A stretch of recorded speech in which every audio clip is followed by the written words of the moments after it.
guys!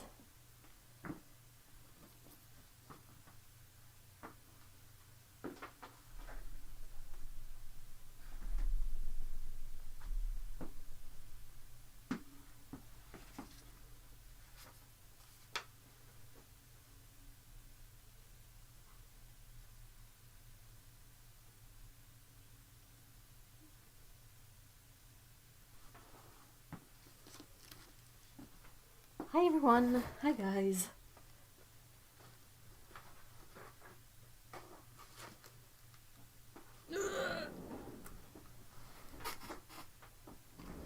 I need to kind of clean up the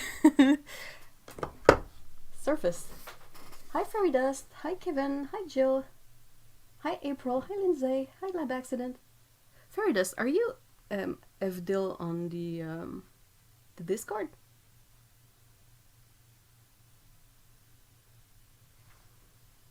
I kind of had a brain fart earlier and I was like,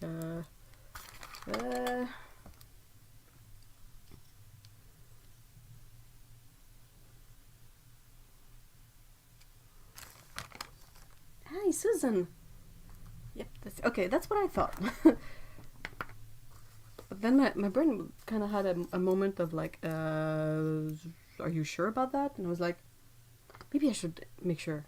You know, just to be safe.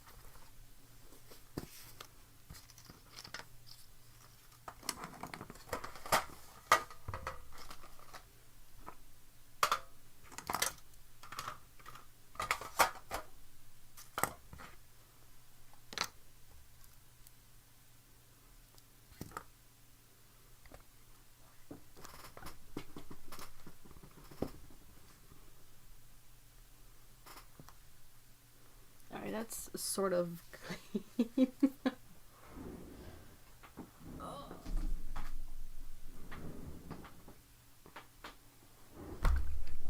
I mean, I only just figured out who Jinja was here on YouTube, so you know, I 100% get it. So yeah, basically I wanted to kind of ask you guys if you would prefer to see kind of a palette setup thingy or a paint making session or something else. Anything?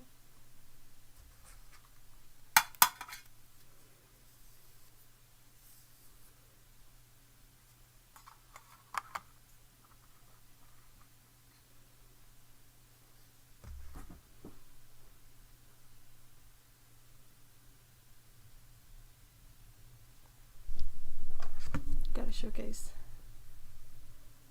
this really nice postcard that Lana sent me. I know, it's probably supposed to be in my collection. I kind of like it. Like I don't know if I would consider it an ugly postcard.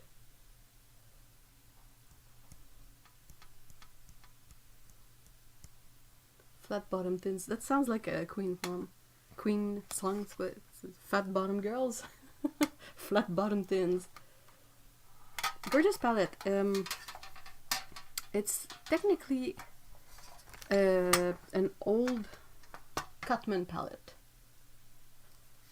It's meant to be used with Cutman tubes, so it has, and I have it, but I removed it. It has a kind of a train here with spaces for the tubes.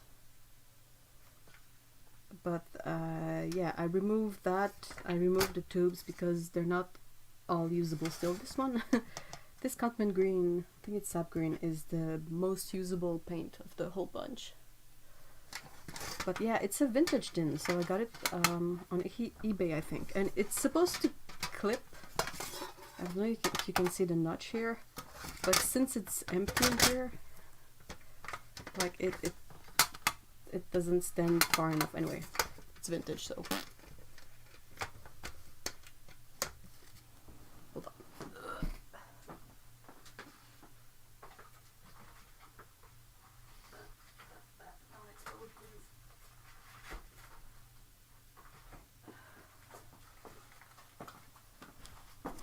I kept the box because the box is kind of really nice. So that's the box it came in. I still have the tubes in there. Some I opened to see how the paint was, and I kept all the wrappers because I thought the wrappers were kind of vintage and cool. So that's basically where it's at. I know some people would be like, oh, you should keep this as a sort of collectible, but I'm like, meh.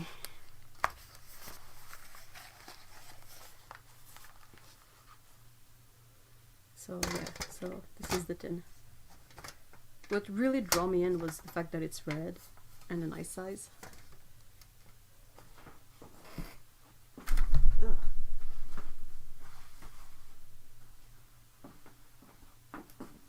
Plop. Arg, I was hoping it was one I could buy today. Oh no, I'm so sorry. Hi Sarah. Hi Lise, nice to see you.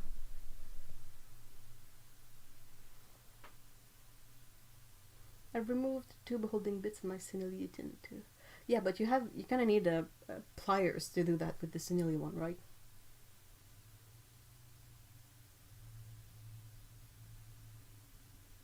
I cannot bring myself to like mess up tins on purpose. My brain goes, but what if you need it at some point in the future? Hey Dan, hi. If you're going to use it, that's much better than sticking it in a box for the case. That's what I think too. But I didn't quite know what to do with it, but I think I'm just gonna put full pans in there with some magnetic strip. It's not very strong, so I don't know. Should still be better than nothing. And I think with the pans in, maybe it's gonna close it. Well, it really doesn't care.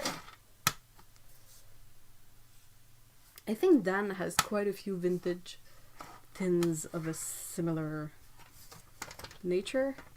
Everybody who's in the UK, check out your eBay. There are so many vintage sets on British eBay, because like Winsor Newton is a British brand, so people find a lot of these older sets in their attics. Oh, what are you getting to eat, Kevin? Why is it always the student quality paints that have the neatest things?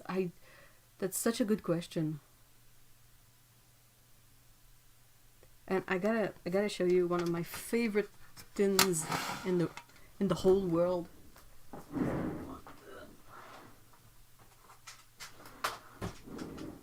So it's a Van Gogh. It was a Van Gogh tin originally, but then they changed it to, you know, the rectangular one, which is okay. But I gotta say, this one is my favorite. They've recently moved this design to the art creation palettes, which is on one hand cheaper, but the paints are not that great. So yeah, you open it, little sponge, little brush. The Van Gogh brushes are usable. They're good. So you have a kind of a space for it there. I removed the paints, so I have a bunch of pans. You have a hole at the bottom, which is really handy if you want to remove a pan that's stuck. And my favorite feature, I gotta say, let me see if I can do it right. Yeah, you can remove the mixing tray to like clean it up. And then when it's dry, you just put it back in there. And good to go. And it kind of blows my mind, and I really like it. So yeah, that's really one of my favorite palettes. It's still empty because I haven't really figured out what I want to put in there. But it's nice, and like, it's closed here, so it's not like it's gonna spill all the water. Well, you shouldn't have too much water in a closed palette anyway, but it's not airtight, but it's still closed, and the brush won't come out. So I'm like, I like this one.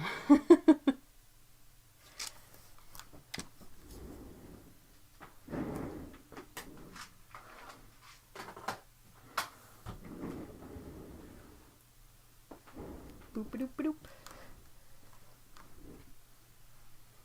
I have many tins. I now have a drawer. I've nicknamed the drawer of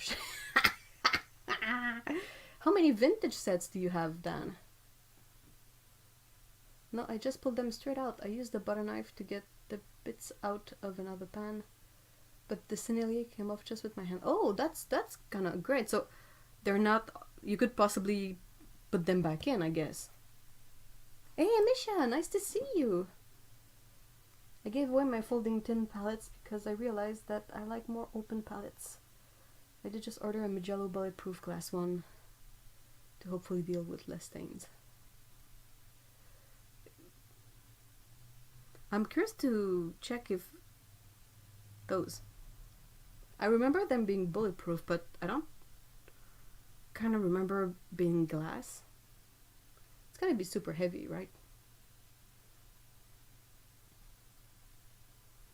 Susan says, I just got a new tin, the one Irit Landgraf is so enthusiastic about.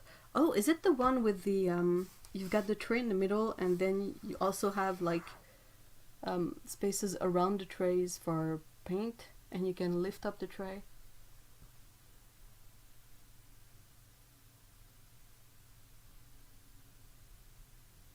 What? That's awesome. Are they still made this way? Which mango said? Hold on.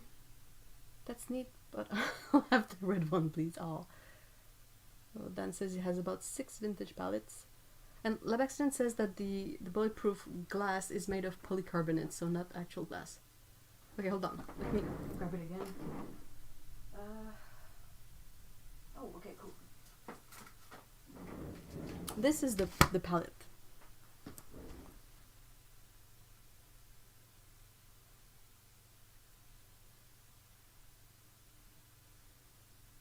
All those plastics.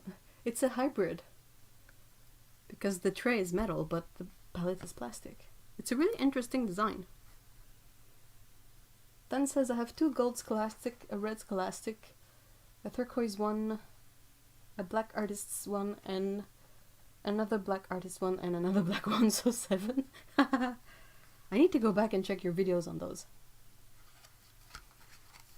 So that's the set.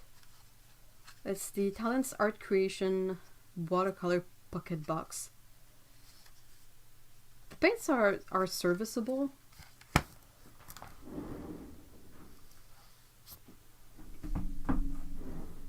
I did a demo painting with them in my sketchbook.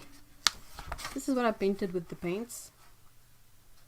And this here is the swatches, except for this one. This one is a Van Gogh pan that I added in, because I don't really use white, as you guys know.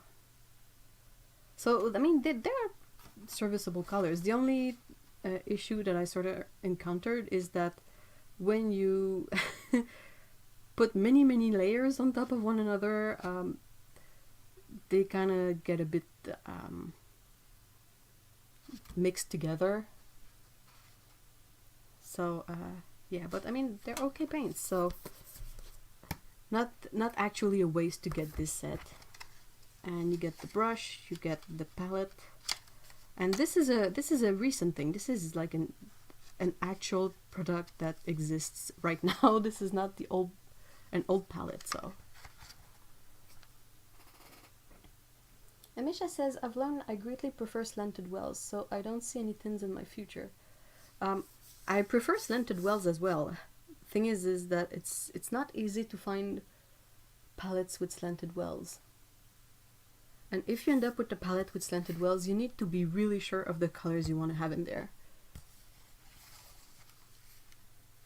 Super old videos. Maybe you should revisit them. I don't know.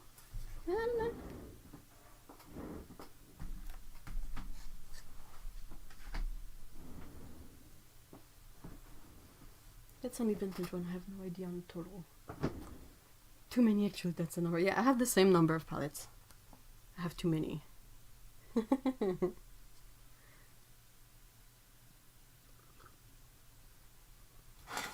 Tea.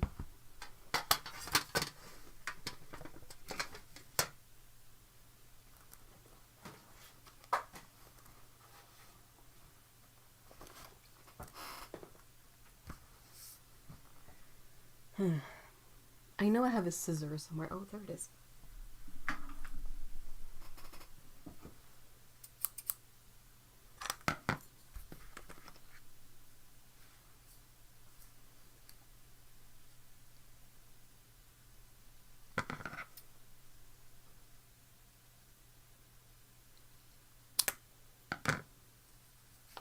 Just want to test just how how weak the magnets are. I like these because they're super thin, but yeah, on the other hand, they don't really have a super strong pull.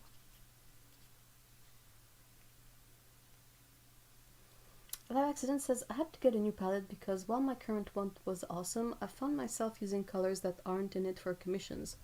So my umpteen bajillion greens that I put into a palette for myself don't really work out. Oh no.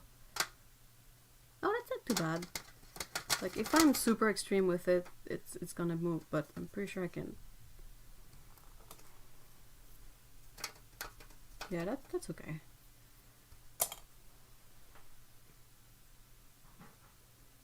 Dan says, I'm putting my paint bag board up soon, so gonna feel even worse than... Oh no. I hide my tubes so I don't see. Jill says, I have way too many tins and just ordered that plastic one because I have issues. Oh, dude, I'm with you. We're sitting on the same boat, definitely.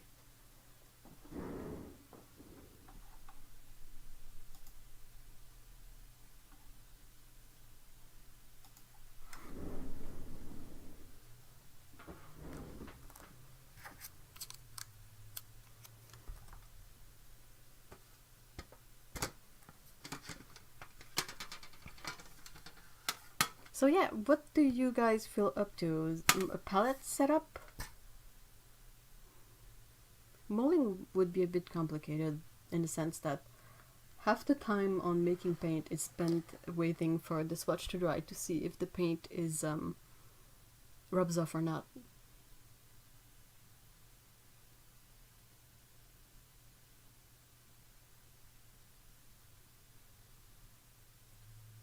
No, can't have too many thins or palettes. I'm kind of the same idea. Amisha says the cheap plastic folding palettes have the slanted wells. That's true. I haven't had any stains. Toothpaste doesn't get. I'm in the team of the people who really don't mind stains. I am utterly unbothered for stains.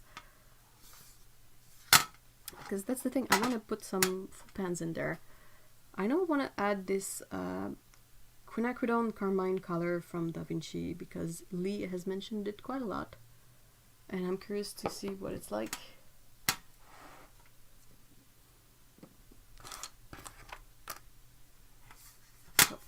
Okay, so first step in palette setup, I'll need to figure out which colors I want to have in there. I know I want to have this one.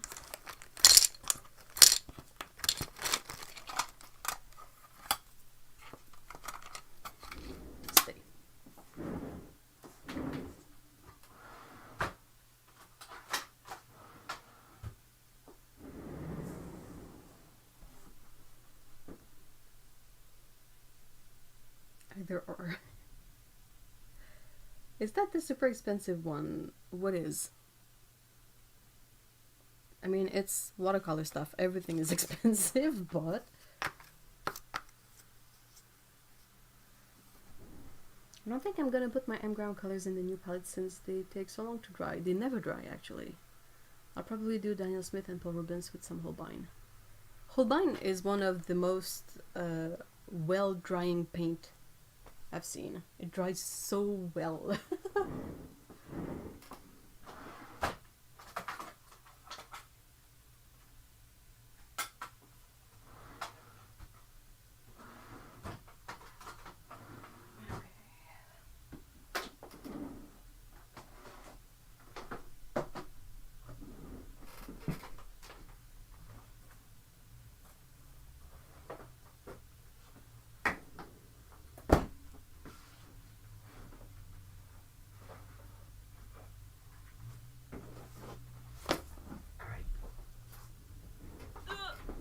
got some binders out. These are my swatch binders, and I kind of know that I'll like leaf through them to figure out which colors I want to have in the palette. Hey, Yuri, hi! I think my Daniel Smith swatches are definitely not all in there. No, definitely not. Ooh. But I mostly wanted to check the Primatech ones. Hold on.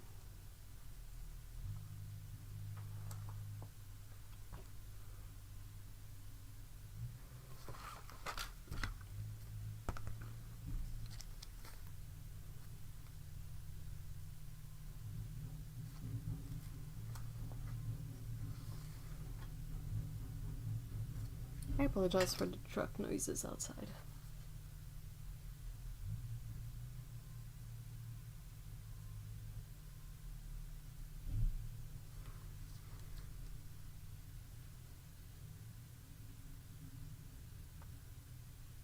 I kind of want to have a super moody green in that palette. I think my favorite Primatech moody color is one I don't have in tubes. So that's nice. Good one.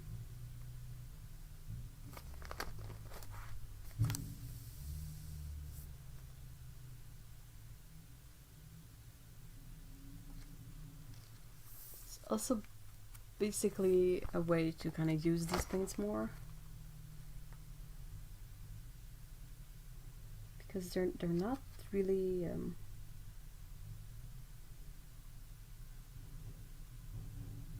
how to say, it's kind of hard to fit them in sometimes, especially the glittery ones. Like if you do something a bit more conceptual or abstract perhaps, but I'm not there yet. How are things in Montreal? I don't know, I don't go out. Lindsay says, my neighbor are using the hall as an extension of their apartment again and are seeming to be having loud conversation, crashing noises going on. Ugh. Hey, Steven, hi! I would put all my non-palette reds in there. In the blue one, all blues. Oh, that's clever. I wish... Yeah, I'll keep that in mind. That's a good idea. If we ever get to the point where there are many colors available of the same palette, which one are my favorites?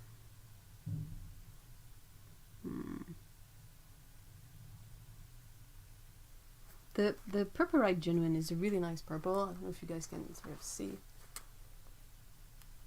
this one here. It's quite nice. I like the Jadeite Genuine. That's my favorite green in there. The other ones are nice, but this one is really like intense. Appetite is nice, but it has a very brown granulation, so not for all situations. The Kingman Green Turquoise is nice.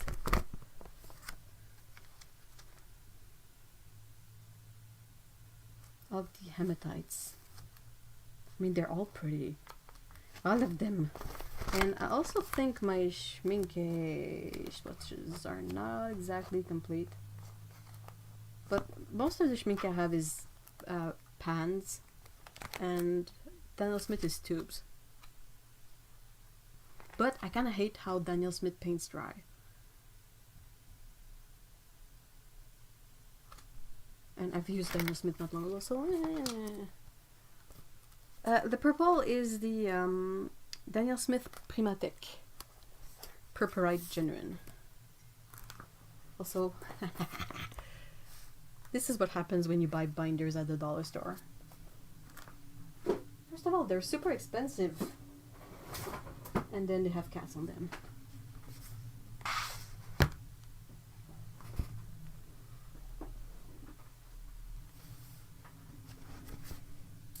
This is White Knights, also unpainted. Roman Schmal, also unpainted. Okay. I'll need the big binder. one that doesn't really fit under here. Okay, so Sennelier.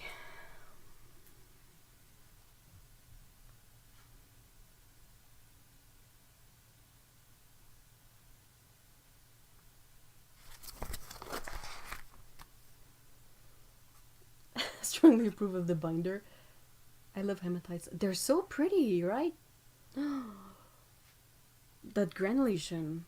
I wish I could think of more ways to use it.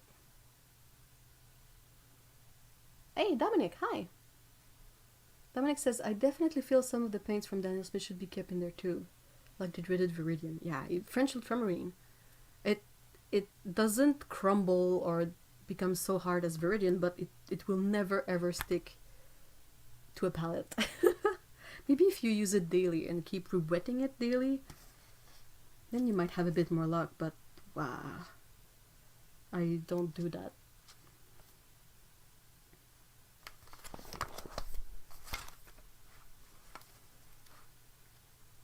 Good, I'm relatively on screen.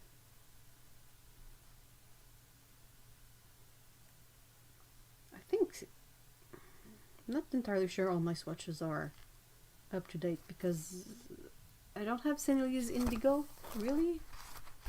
Really? That's odd. I'll take out my tubes not long ago. It's not long. Start over. I'll take my tubes shortly. I'll take my tubes out shortly. I can English. I just want to look at the swatches to give me an idea of the kind of colors I want to maybe put in there. Holbein swatches, definitely not done. Even if I have a dot card of all the colors, I haven't gotten around to painting these. Winsor Newton.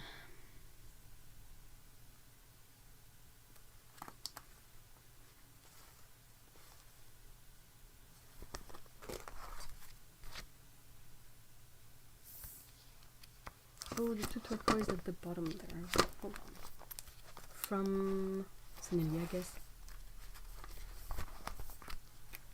These two here.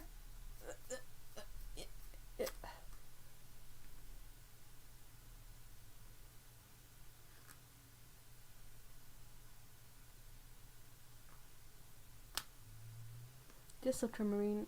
The regular ultramarine, I have no problems with it. Daniel Smith's regular ultramarine works fine. The French one, getting stuck on a croissant.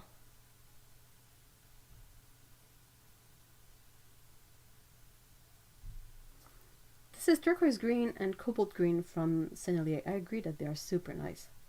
They're not that granulating, considering.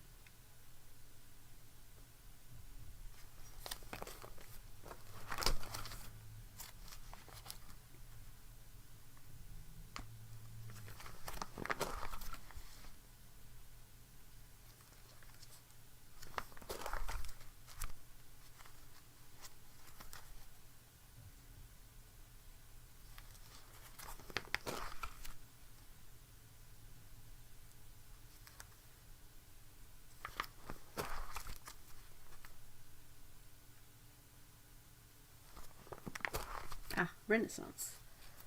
This is one I wanted to check out since I have all the tubes. Hey, Mikey! Yours is the French one? Yeah, the French one is just dreadful.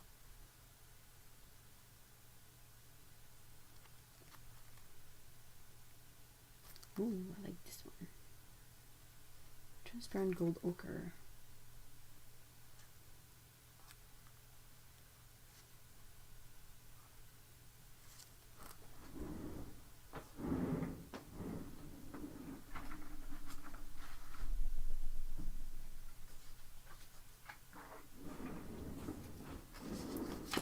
I grabbed some post-its.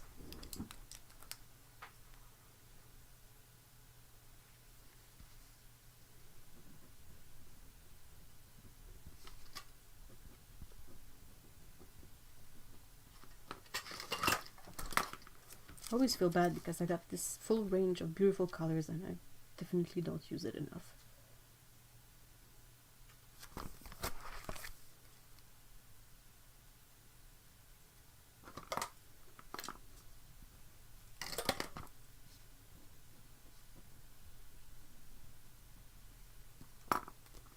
This one is really nice too.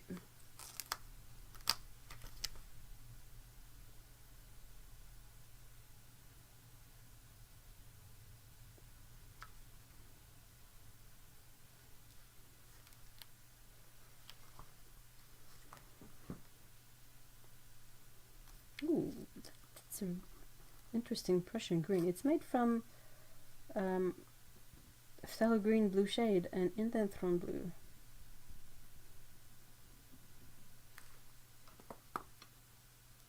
Hey, Elena! Hi! I've shown your postcard earlier. I can do this. Ta-da! I really like it.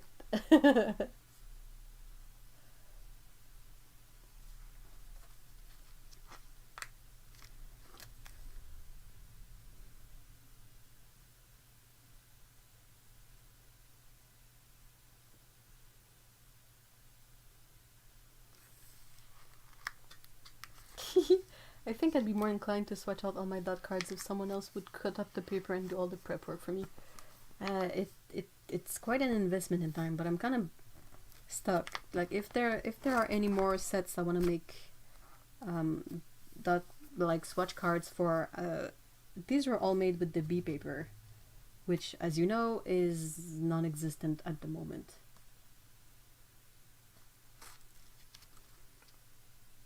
That's a really pretty olive green, and the hooker's green too.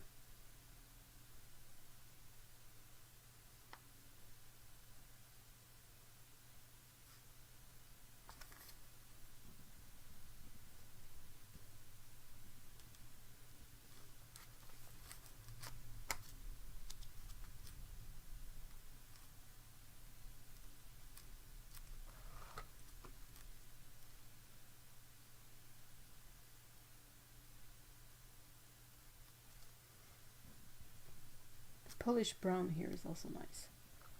It's more, it's PBR 25, but it's a bit less red than I'm used to. I don't know if you guys can see. Oh yeah. The teals above those greens are very pretty.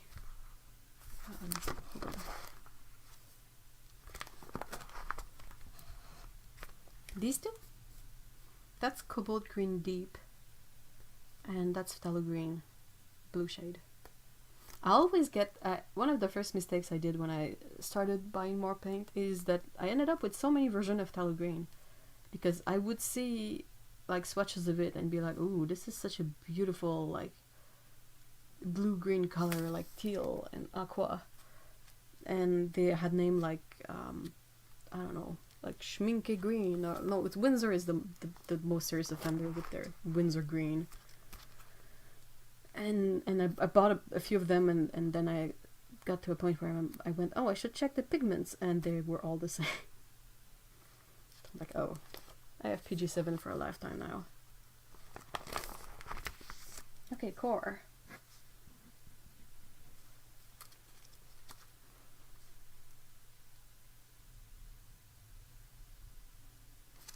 So I said I love the transparent gold ochre from Renaissance.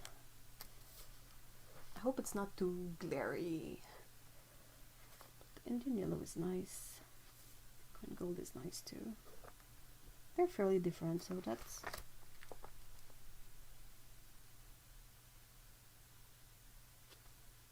Oh, I want to get the what's it called?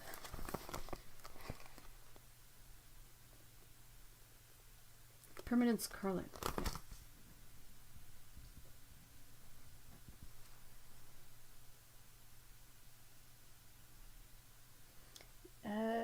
Fairdesk says, oh yeah, the paper situation is annoying. I have a ton of gold line paper, but I don't really love it, so I kind of want to leave the swatching until I get a paper I love. I completely agree. I redid all my swatches on the B paper because it was cotton paper. And it just made for a less blotchy application. The core indigo is really nice.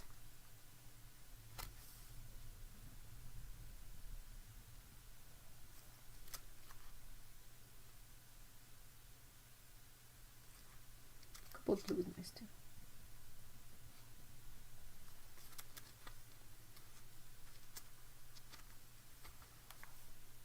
This is the cobalt blue, this is the indigo. That's the permanent scarlet. Apparently this pigment is being discontinued. PR 168. I know you can find it in Core, you can find it in Daniel Smith and in Roman Schmal as well. Hey Paulo, hi!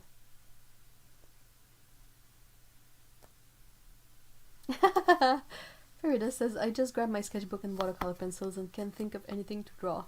Just molecules and reaction mechanisms. Organic chemistry is rotting my brain.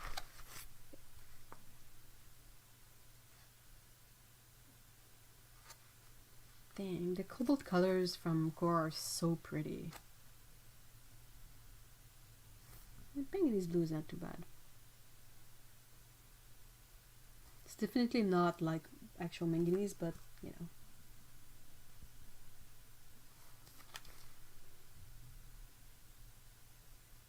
I'm gonna put the cobalt green.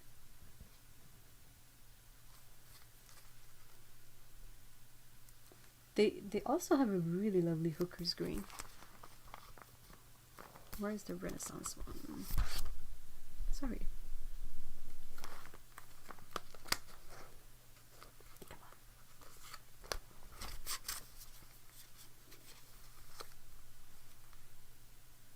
This one, the Renaissance one, is a tiny bit more blue than the Core one.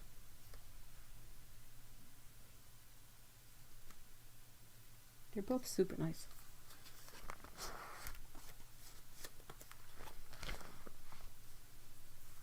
Welcome back, Lena. I could use my pretty metallics for electrons and bonds, right? Yeah, sure. That feels like a really good way to use those.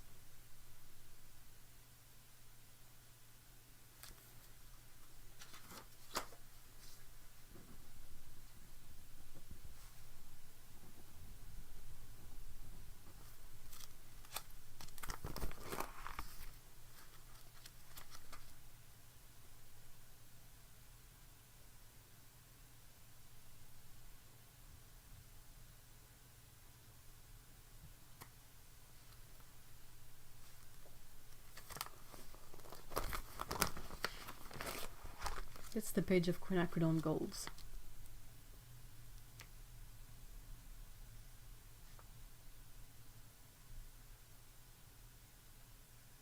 Gotta say, Schmincke's quinacridone gold hue is really not too far off. Not too much. This is a genuine one, by the way.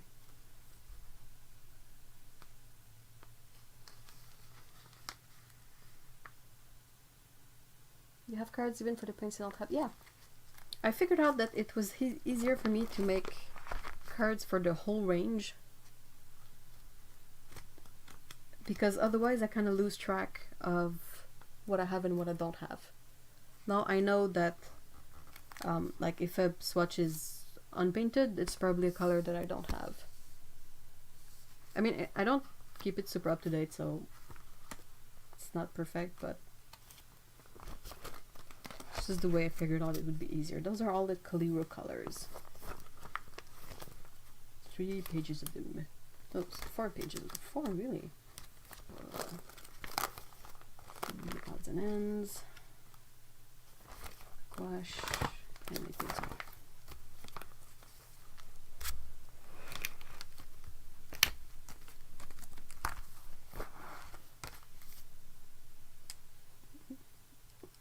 I wonder if my professors will let us use watercolors during the exam. Oops, sorry.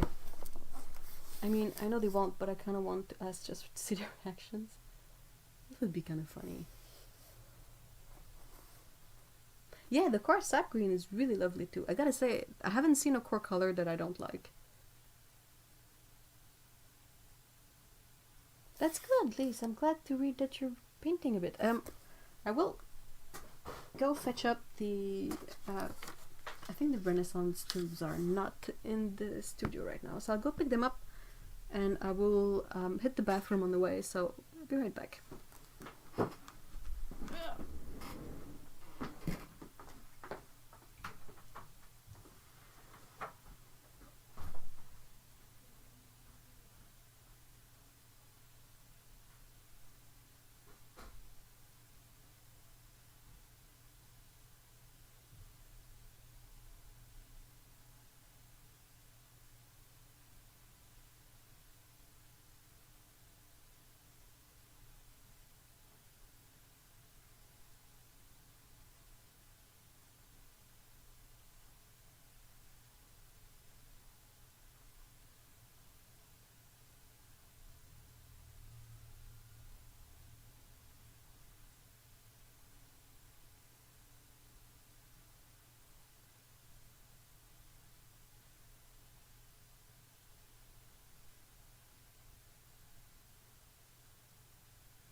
finally getting a Core Mini for Christmas. Yay! Oh, it's a really lovely set. Super nice.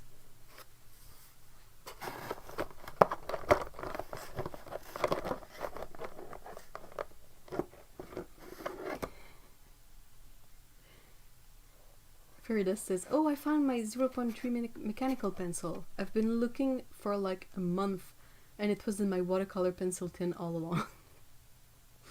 Oh no. I just figured out what colors I'm putting in my palette. Oh, which ones? Mikey says, I just got a card that says, Happy Not Dead Day.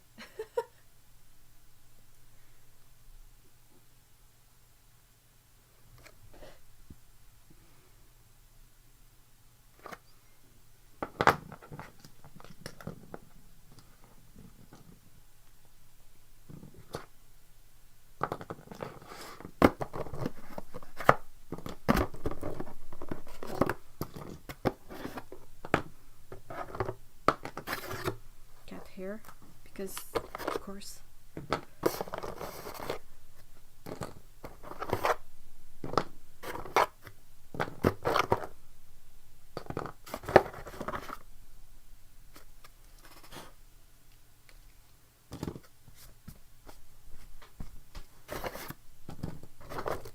Prussian green, got one.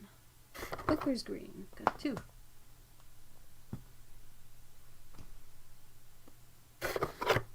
Cadmium Bordeaux, 3. This is going well. So I got a fine transparent gold ochre and Polish brown.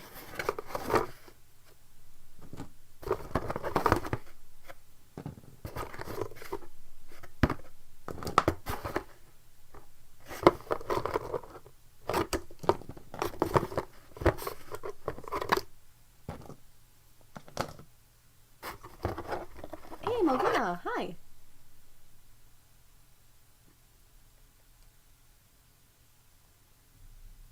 Do you have a page of blues? What do you mean, Kevin? Good timing that Malvina is in here while I'm looking at these awesome paints. Yeah, okay. What was I looking for? Transparent thingy and Polish brown. Oh, Polish brown. There you go. That's regular gold ochre.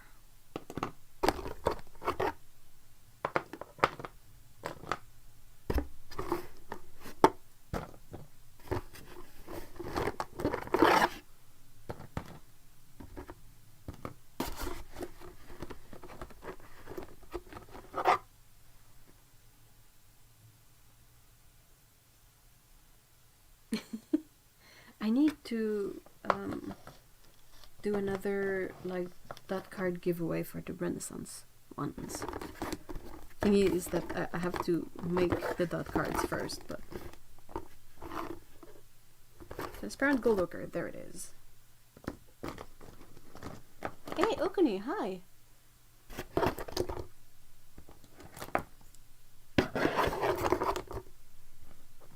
So L'Accident lists the colors in their palette: lemon yellow, permanent yellow medium, pyrrole red, permanent alizarin, opera awesome, rose of ultramarine, dioxazine violet, ultramarine, phthalo green, blue shade, cerulean, phthalo turquoise, moon glow, perylene green, phthalo green, blue shade. You got that one twice.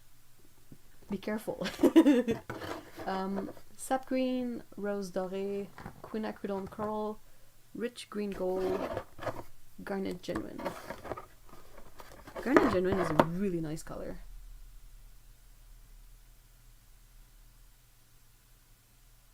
Still haven't found my SP turquoise and Kingman green turquoise, probably with my Permatic. That would be the logical place to put them.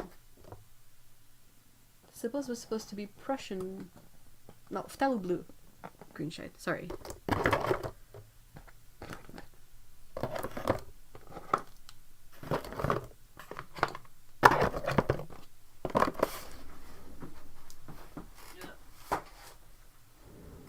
Okay.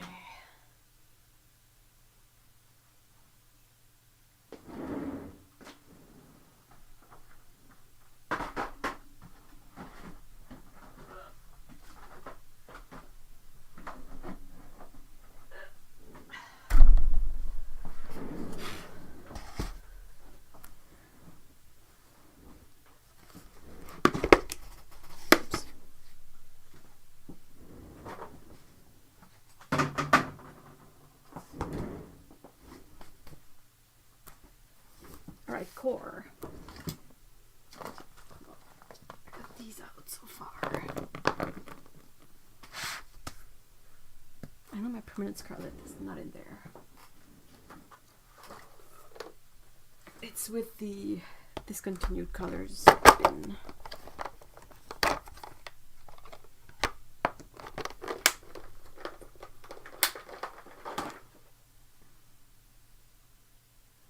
Phew, found my paper. Where was it? Amisha.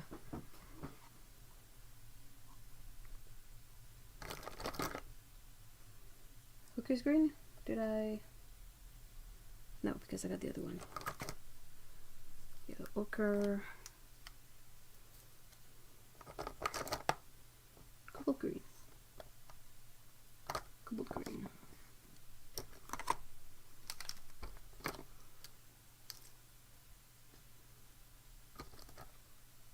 Cobalt turquoise? Nope.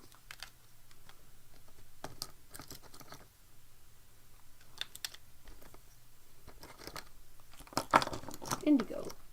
Yeah.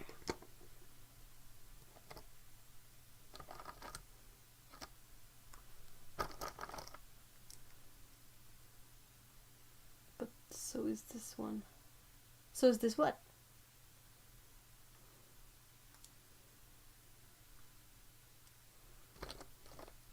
Couple blue. 1, 2, 3, 4, 5, 6.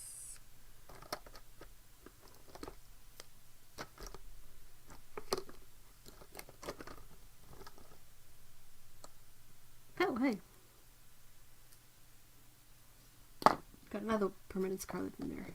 This one will go back in the bin.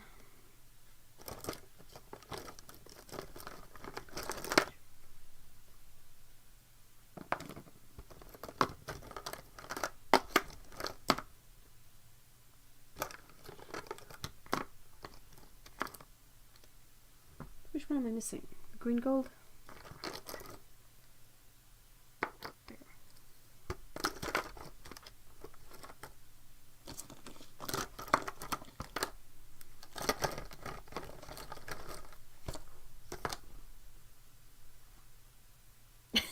Oh no, guys, you haven't seen anything. Oh, I want to try this.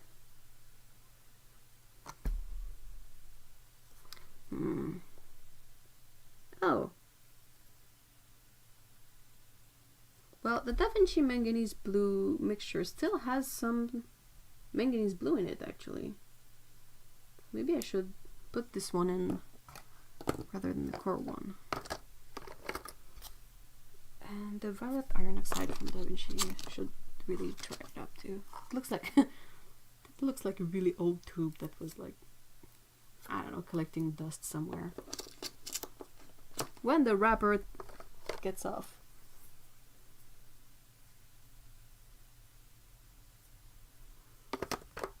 I'm looking at the other colors I have in here to see if there's anything from these that I want to add.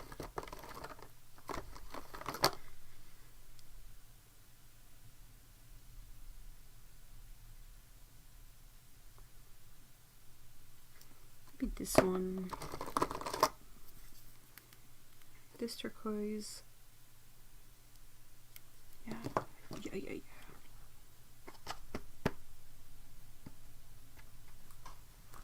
That's it for this one.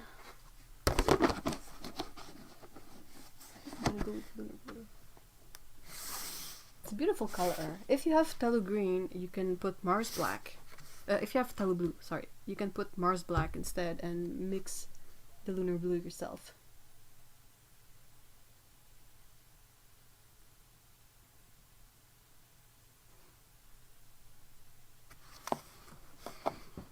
How many colors am I at? 15 colors. Okay.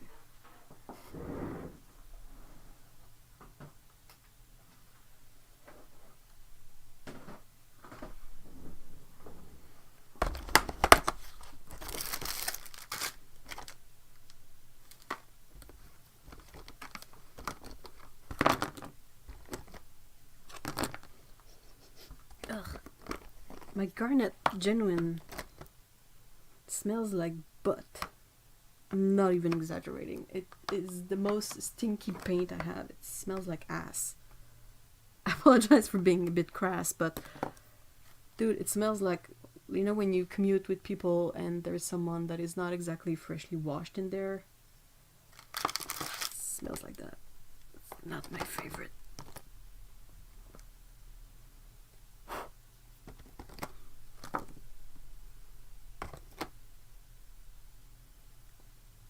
Tourmaline. So how many different colors is there? This one is not one of those. Oh no, it is one of those.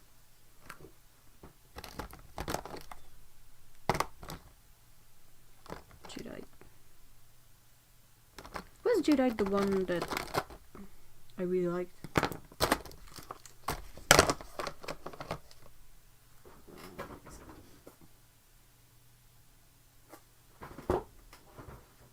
In here? Nope.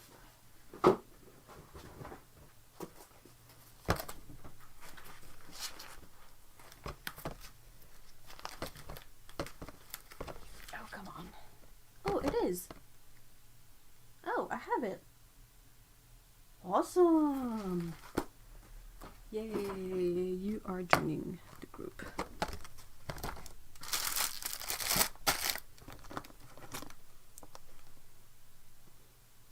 I really like the Garnet. I just wish mine didn't stink like butt.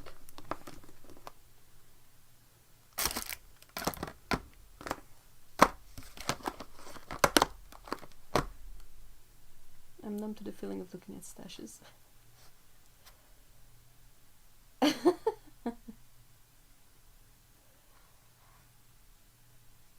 No, it is not normal for Garnet Genuine to smell like that. I asked other people who have it, and theirs don't smell like that.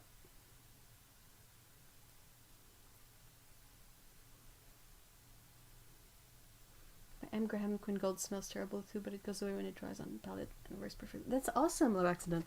My Garnet, if I re-wet like the paint, it's still gonna smell like butt.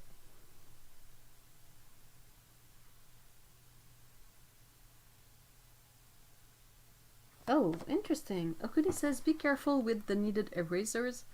Keep them in a little container. Yesterday I had to scrape eraser off my favorite 0.3 mechanical pencil. It chemically welded itself and etched the surface. Whoa, what kind of... which netted eraser was that?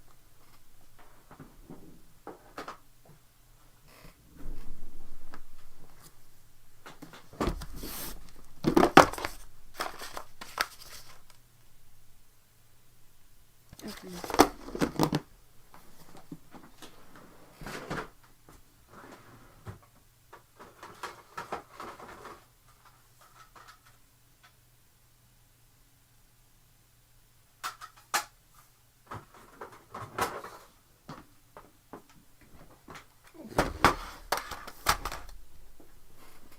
And also those black Faces one.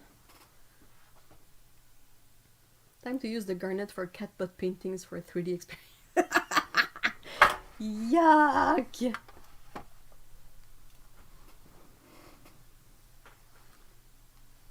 My birthday is the 23rd. If my mother-in-law gives me money, I'm going to get the Kramer Special Blue set. I really hope you use it regularly and often. Because as beautiful as the colors are, it would be so heartbreaking to have them turn too hard to use.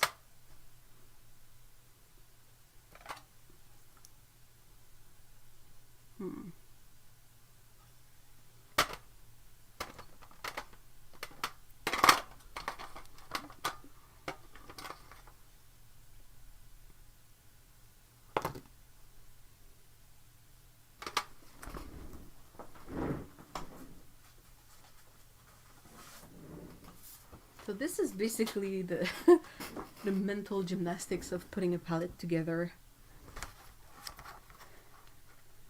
when you have this level of paint, which is, I know, it's a bit, it is what it is.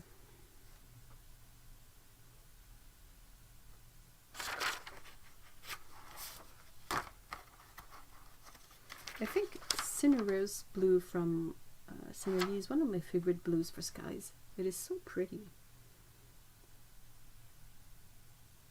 It's not a very complex color, it's just phthalo blue-green shade with white in it, but I need to stop doing that. Bugger. Hey, Tsukabu, hi!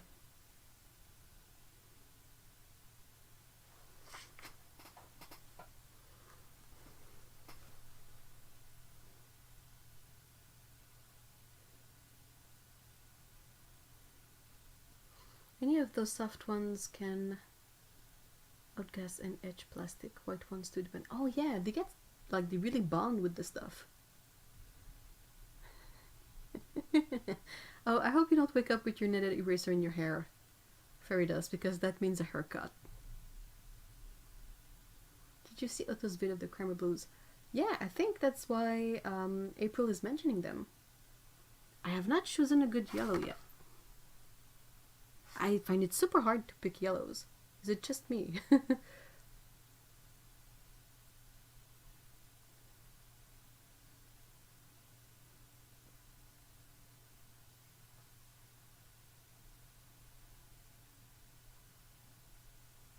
Yeah, I'm not really a collector, but I'll certainly use such beautiful colors. Yes, yes, yes.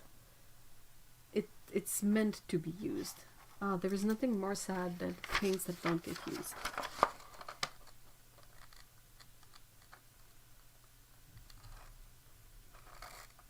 Yellows, why?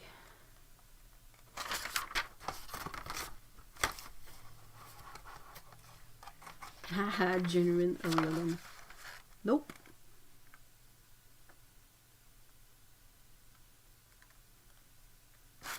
Where is the yellow Sophie one? I pick specifically yellows that I use. Yeah, that's the thing. Like, if I look at my Schmincke palette that I use the most regularly, the yellow color is one of my least used of all. I use yellow ochre more than I use any yellow. Like, it's always like a tiny bit of yellow in a mix somewhere. Makes it super hard to pick yellows because I'm like,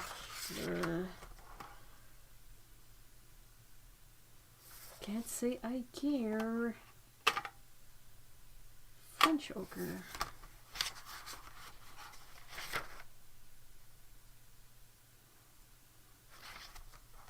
They have a really pretty yellow ochre scenery. It's fairly opaque, but it's beautiful.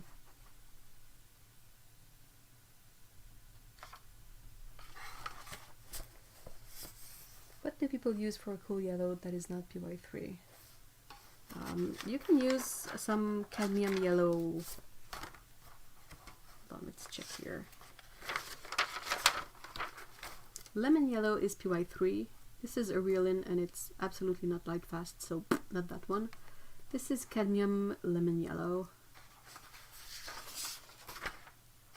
Sennelier has a PY74 as their primary yellow, which is nice.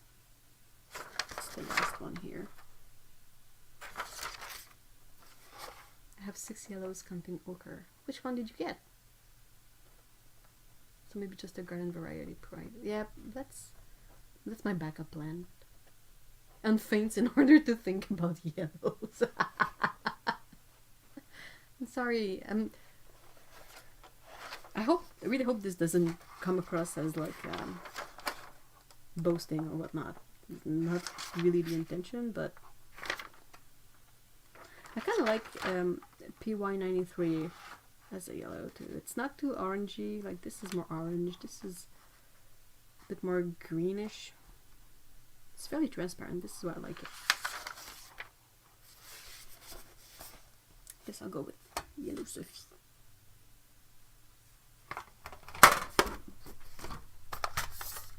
Hey, Kelly! Yellow Sophie here.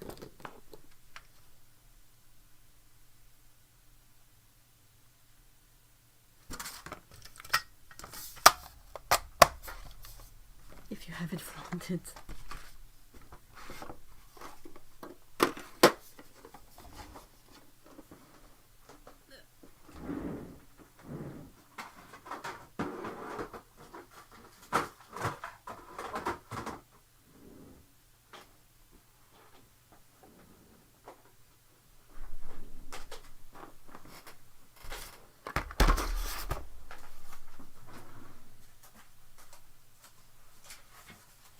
I gotta check how many full pans I have.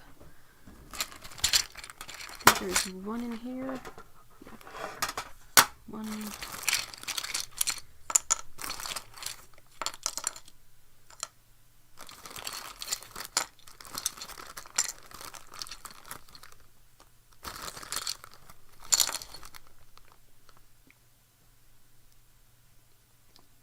Oh, that's exactly the number of full pans I have for now.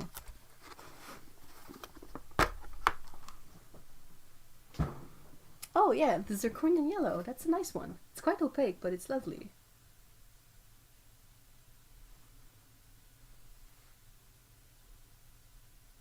Video idea request, your perfect CMI triad.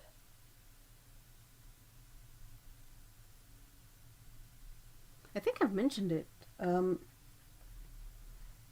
It would be like a PY3 for the yellow, because that's easy to find and it's a tiny bit greener than, say, neutral, but it's close enough.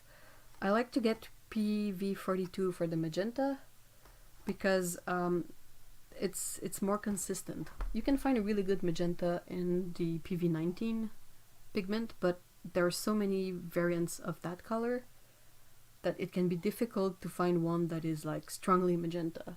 You can have one that's a bit more purple, one that's a bit more red, and phthalo blue green shade for the cyan.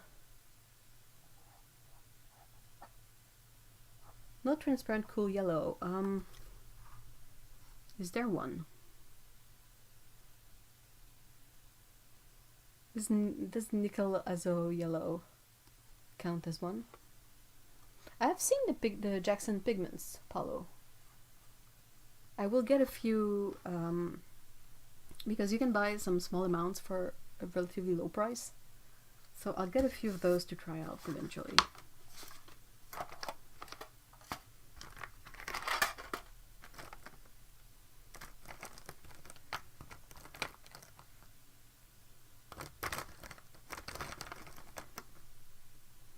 Hehe. Craplac brown. But anyway, I think I'll start with those colors and wait until I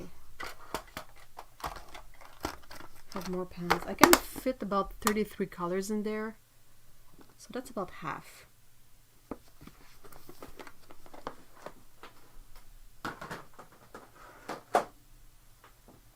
PY175, that's a good one too.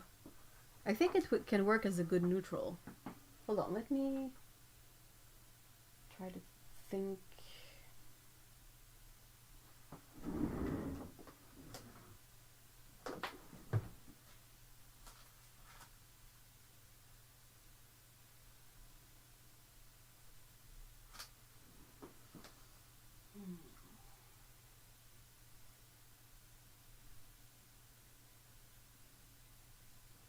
Trying to remember where I put my M. Graham paints.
did my big overhaul of all my paint and palette, and I know I put the M. Graham somewhere that is not with the other ones, and I just can't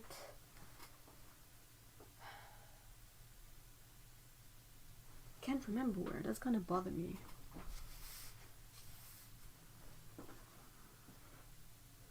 Don't care for Winsor Newton paints, but Winsor Yellow is possible.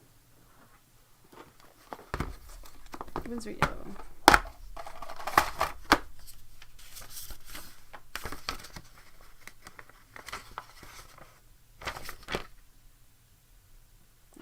Why don't I have to put it somewhere?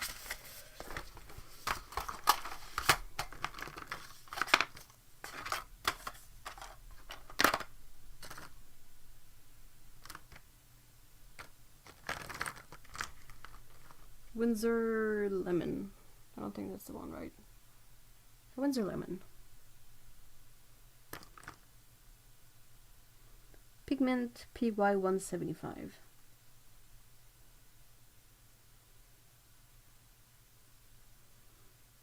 Color number is 722.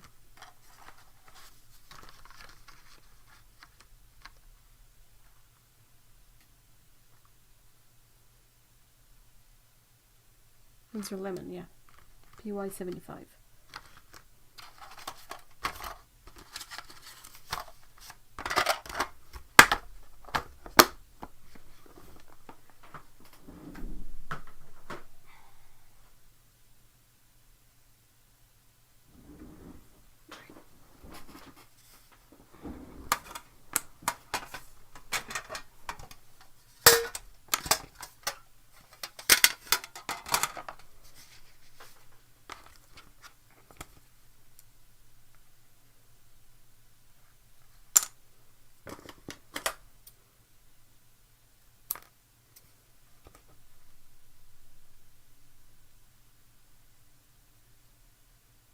Winsor Yellow. Yeah, they have stupid freaking names, honestly.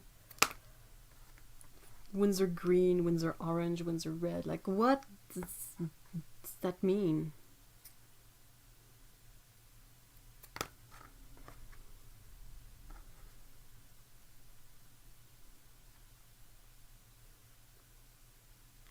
I'm setting up a new palette, but it kind of made me want to paint with M. Graham paints. I know where my palette of M. Graham paints is. I just don't know where my tubes are. Oh, maybe I know. Not exactly accessible, though.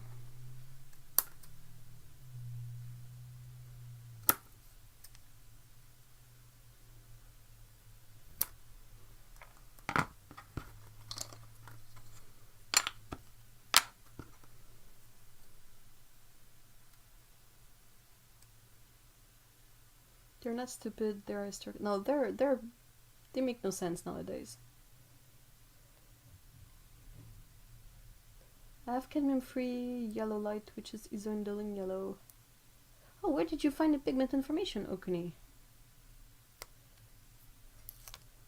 That's some really sought after information. May or may not have drawers full of me. May or may not. Could be.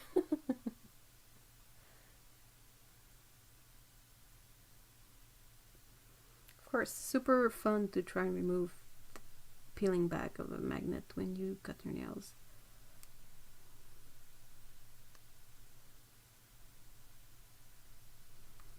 Oh my gosh.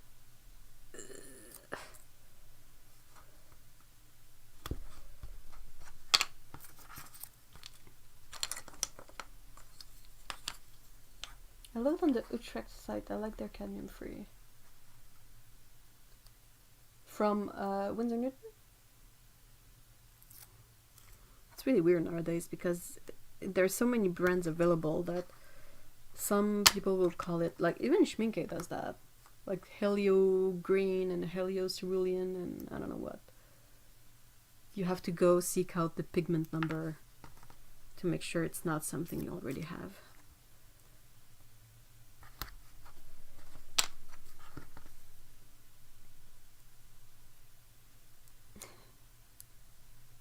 The Renaissance tubes are pretty, right?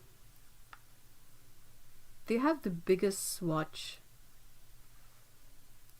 on a commercial brand of paint I've seen. Core has a stripe.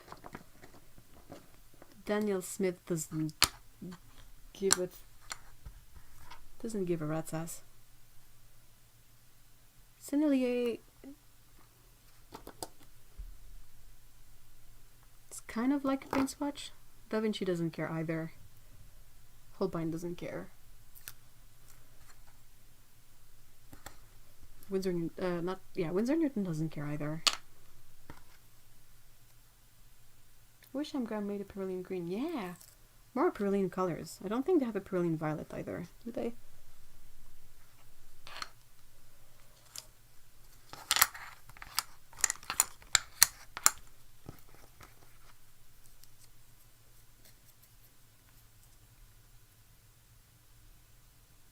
I have all but 10 or 12 now. Of MGram?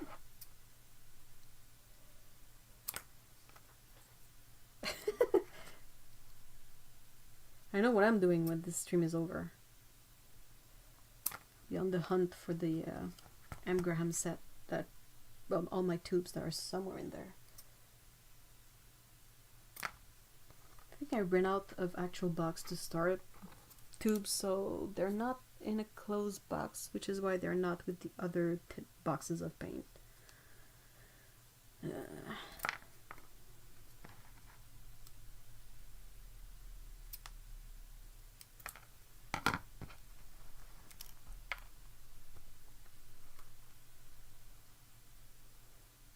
No, not Pearline Violet, just Quinn Violet. Ugh.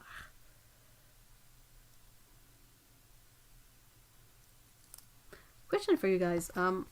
You know, there's often these colors like transparent burnt sienna, transparent yellow ochre, transparent brown iron oxide. Do you guys care for those colors?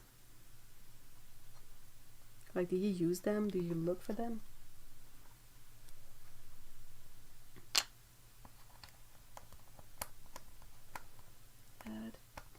Kevin says I was originally going to buy a White Knight set, but now I'm looking at Regina's watercolor set. Help.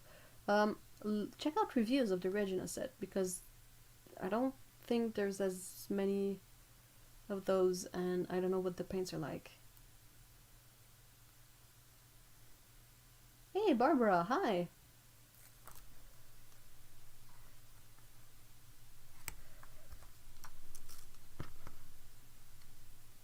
Amisha says my yellows are Winsor Newton. So Winsor Yellow PY 154, Transparent Yellow PY 150, Yellow Titanate PPR 24. That's a beautiful yellow. I love it a lot. Daniel Smith Hansa Yellow Light, Lemon Yellow PY 3, New Gamboge PY 97 plus PY 110, and Da Vinci Yellow Ochre PY 43. That's a nice selection of colors.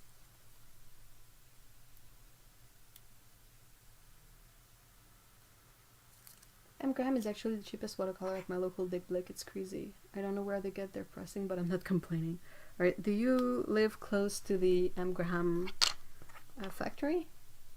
I call it a factory, but you know what I mean. I use quinacridone rust all the time. It's very close to transparent red iron oxide. That's a MGram one, right? I adore the Daniel Smith transparent red and brown oxides.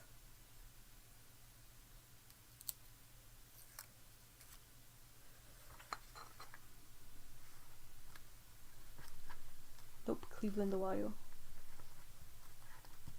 Daniel Smith has a lemon yellow PY 175, not the same as Hansa Yellow Light.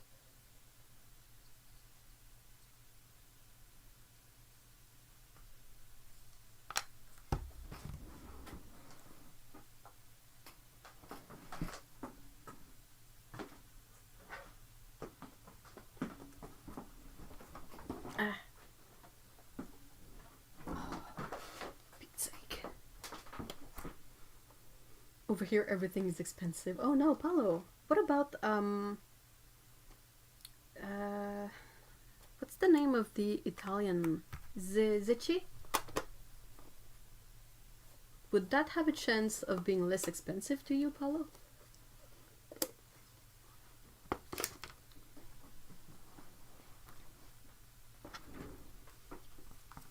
Nope. Oh, bummer.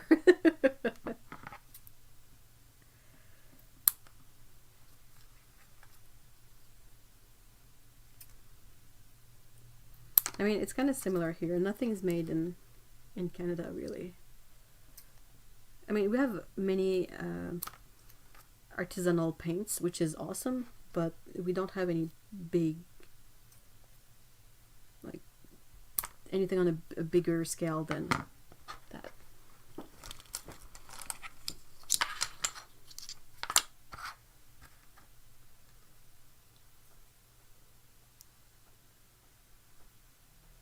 Frida says, I'm still not over the fact that the Winsor & Newton was cheaper at one of my local art shops in Sweden than at several UK shops I checked. Like what?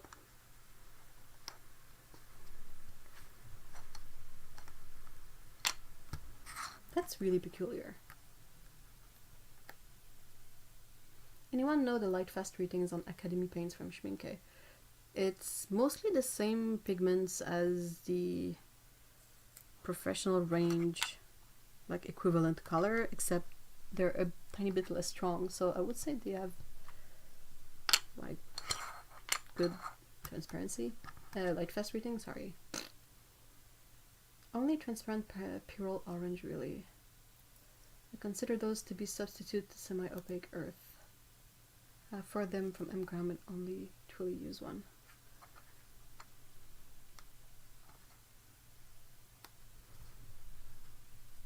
Even Viarco stuff like the art graph to block. That's expensive too. That's odd. They're kind of expensive here too, so I cannot really say what they're supposed to cost, but it's when you go for a nice vacation and stuck up while having fun. That's a really good point, Lindsay.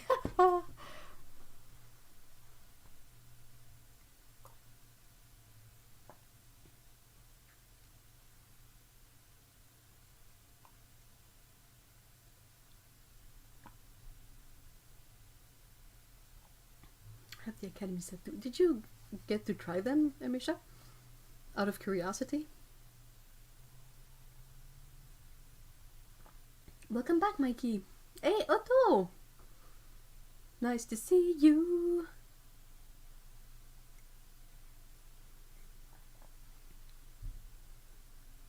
Oh, Barbara, yeah, I was saying that earlier. How the whole Windsor colors with Windsor in the name got me to buy many duplicate colors as well.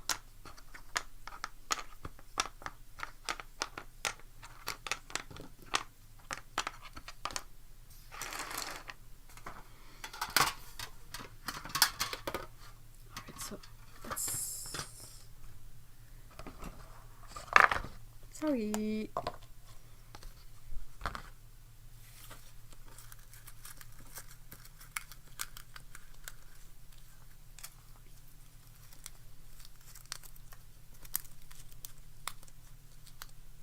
That Winsor & Newton Pearly Maroon though. Yeah, I agree. I agree. It's one of my favorite from Winsor & Newton. It's such a rich color.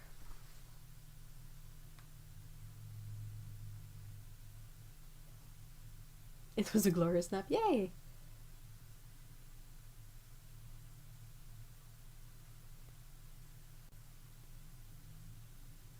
Oh, okay. Yeah. Very important to label the pans. And to have toothpicks. You need toothpicks. It was my French Canadian accent showing up. Worse than usual, I guess. Yes, I use them fairly regularly. They are what I use anytime I want more control. They don't flow as much as my other paints. That's true. I'm glad you find them useful. Alright, so Holbein Antique Turquoise. This one, it's possible that it will dry a bit more crackly, because these are the Irodori paints. Yeah, I'm putting together a new palette. That's what I'm doing today.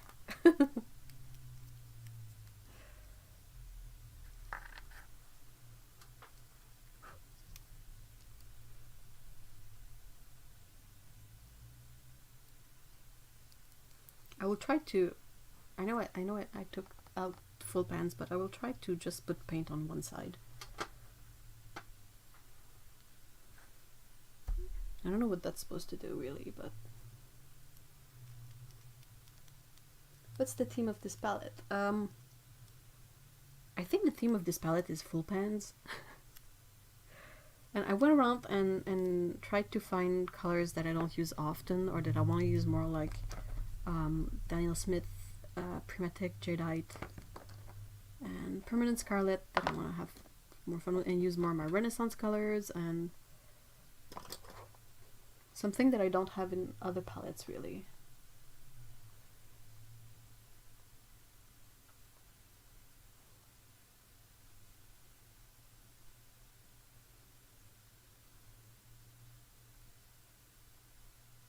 What?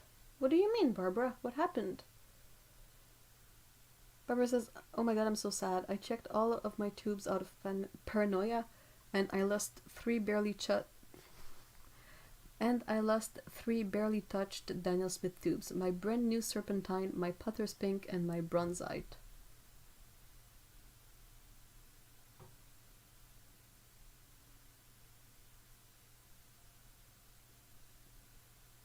They dried up.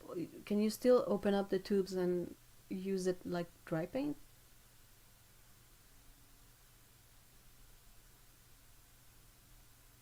Ooh, that sounds like a super complex drawing idea, Tsuku.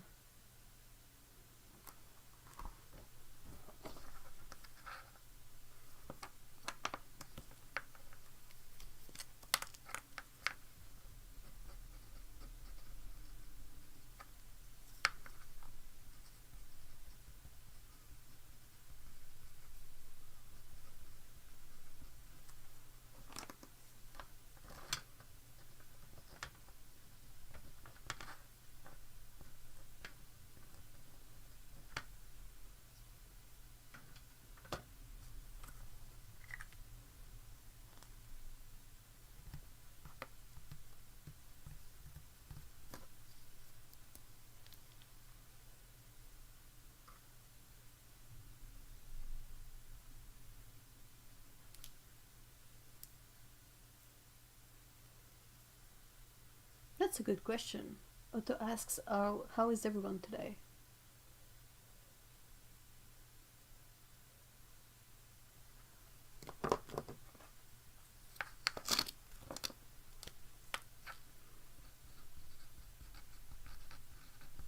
So what I'm doing is really simple. Brand on one side, color name on the other, and pigment info.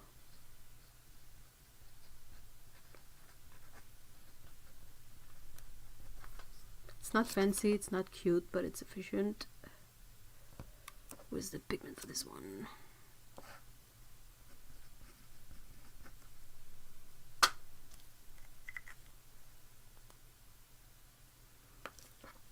Damn, does nothing work when you use iPad for chat?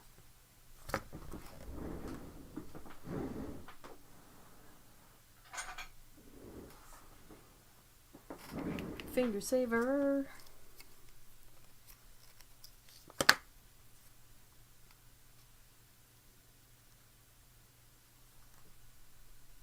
Oops. This is when the toothpicks come in. You can sort of push a bit the tube and try to see if it's mixed in there or not. This came out as mostly binder, so try to gently mix it up. It's a really full tube, so that's not the most easy to do, but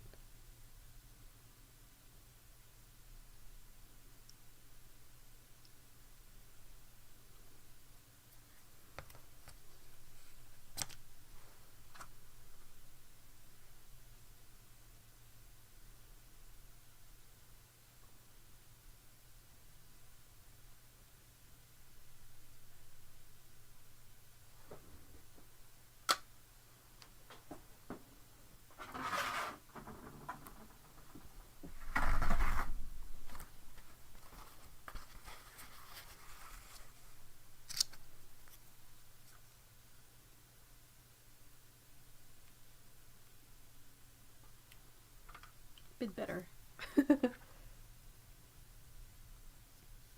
Hey, Cyan! I wanted to tell you that I got your package. I picked it up earlier. I haven't had the chance to open it yet, but I'm excited. Thank you so much.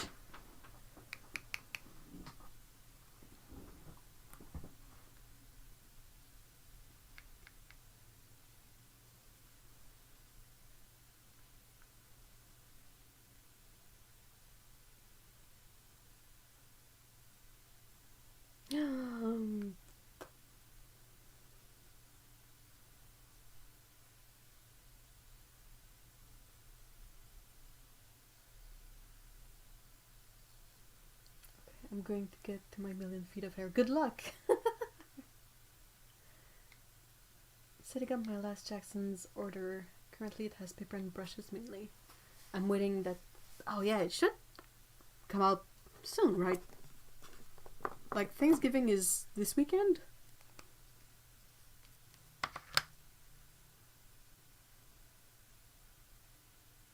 Ew, ew, oh no. Ah. Fudge.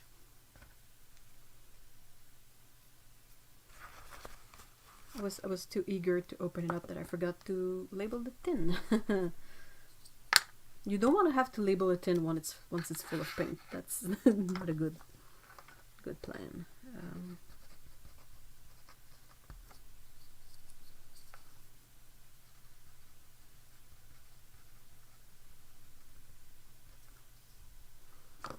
So that's PB33 and PB15.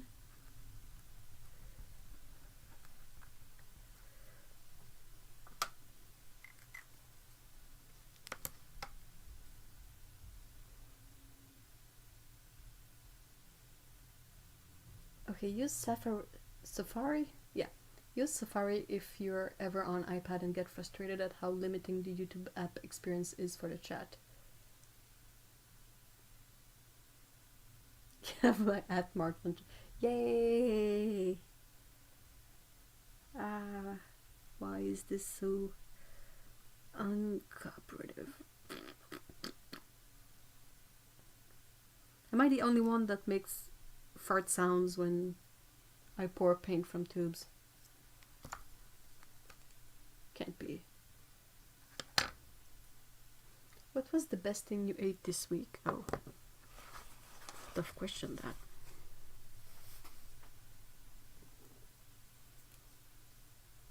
Oh, the mandarins again! Okuni, yay! Mandarins. Oh, hey, congrats, Lindsay!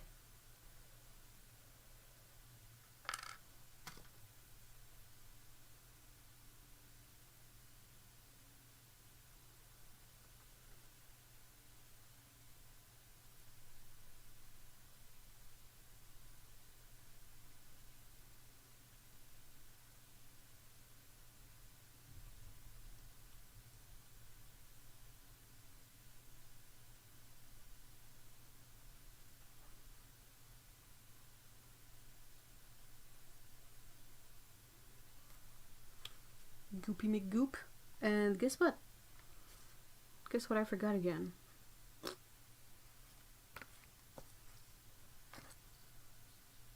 I do it too. Yes!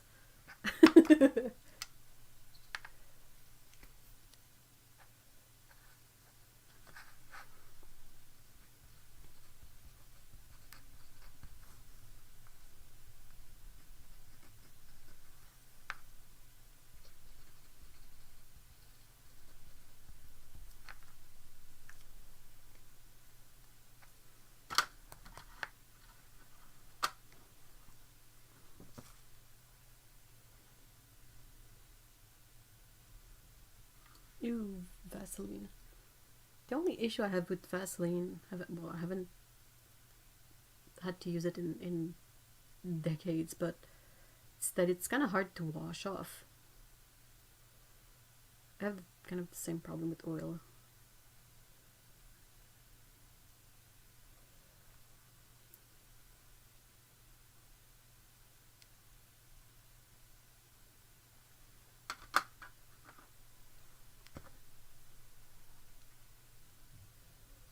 Yeah, for typing skills, I make fart noises with the tubes. That's true, that's a fair point. Oh, I'm so glad the salted caramel one is amazing, Otto. I was hoping it would be. Because, I mean, if there is salted caramel macaron and you don't like it, dude, they really missed the point.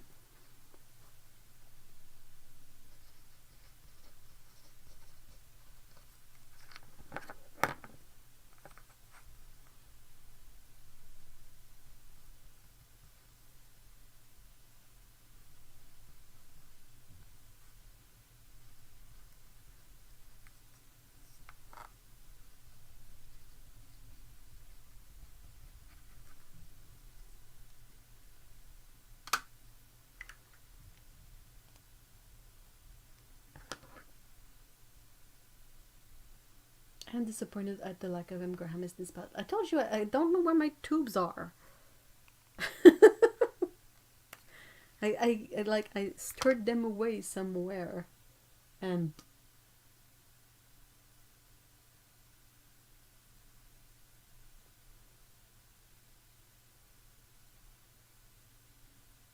I make fart noises at college when painting. I'm such a pleasure to be near in a classroom. Well, I would have a blast. I think quite a few of us in chat would too, but...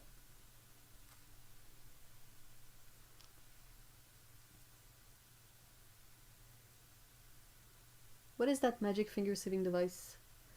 It's made by Core Golden. What do they call it?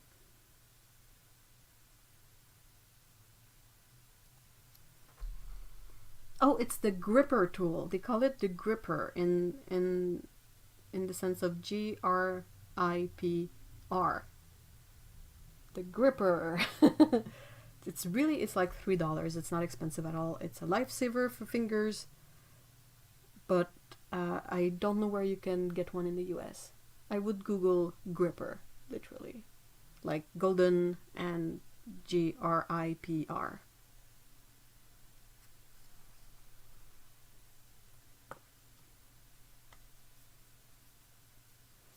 Also says, oh my god, it was so embarrassing today. I went to the stationery store and my body just decided to empty my entire bodies.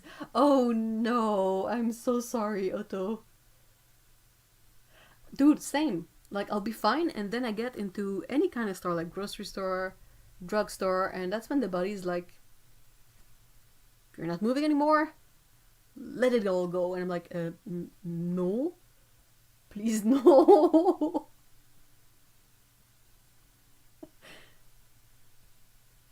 In Japan, it's a real thing that people go to bookshops and it makes them want to go number 2. What? Really? Always in a class as well. That gripper tool saved my life again this weekend. Hey, no problem.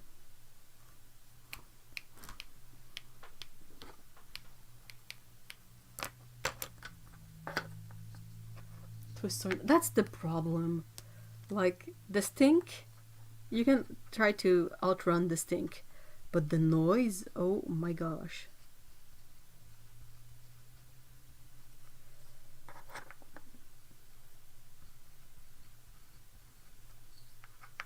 That was one of my favorite things from working from home, is that you don't get like belly aches from trying not to fart at your desk.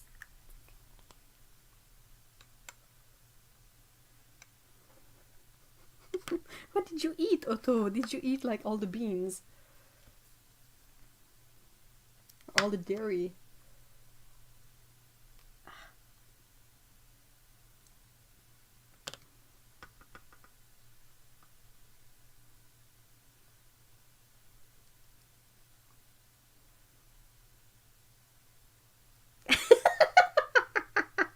So Kevin says, I'll never forget the day the teacher was angry and told the class to be quiet.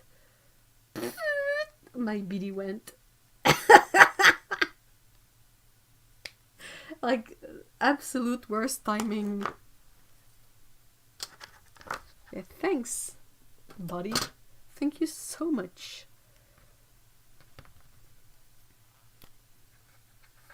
No, no beans, no diarrhea. I have no idea what happened to me. It's never been this bad. I hope it wasn't stinky as on top of everything else.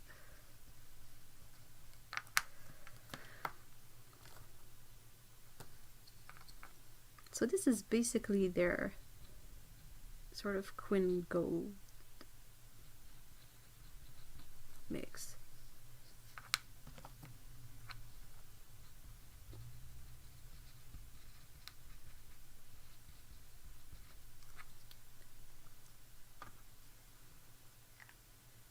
Stress, maybe. Maybe.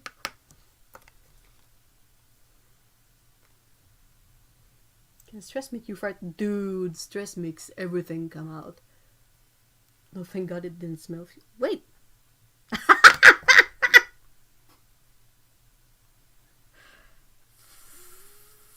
F word. Can you guys see what's wrong with this picture?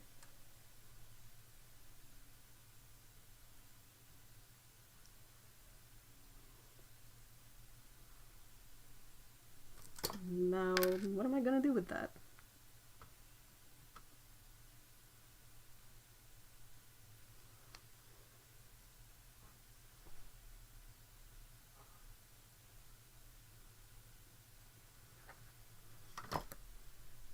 This is not good.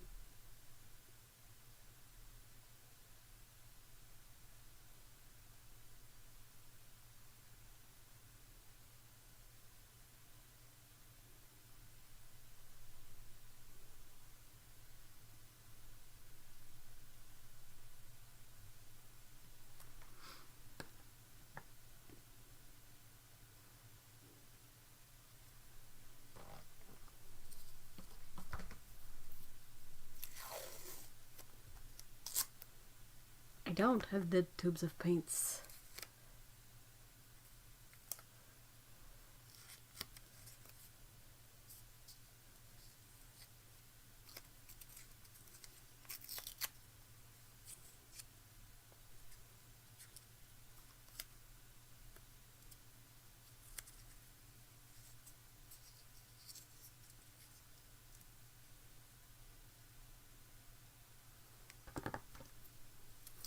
I will tape the cap in place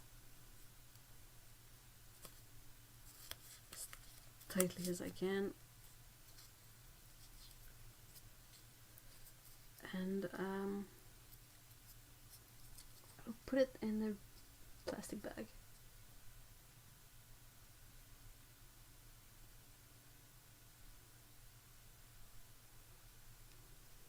Yeah, the top of the cap split from the body of it, which is not a good look.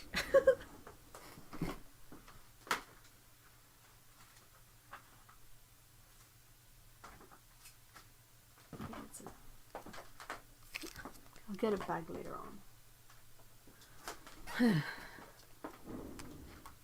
Okay, let's see if the other oh, there's a lot of freaking binder in there.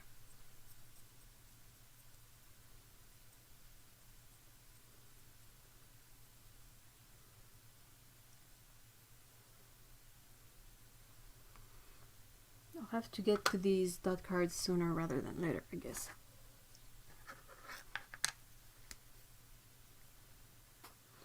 Might happen with the other tube, so if it happens again,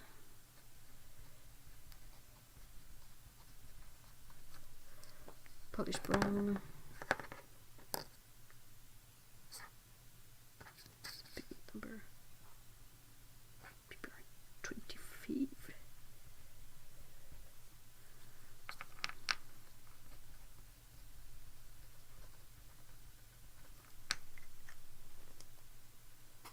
Can you buy straight up lids open stack? I don't know. I really don't know. I would write or maybe try to find a way to ask the people from Renaissance, but stuff this end usually doesn't travel that fast, so okay, this one was okay.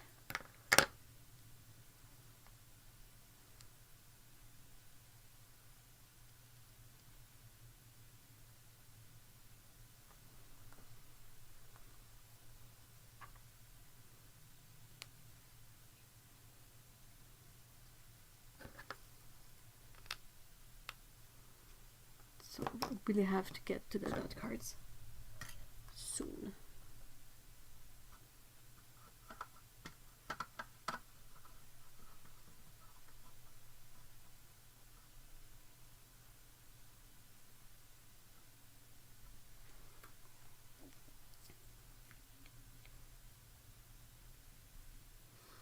I will figure something out when I'm done. For now, I just like put the cap back on and matched it to the part that was left on the tube, and I will address this later, but I will definitely try to find a way to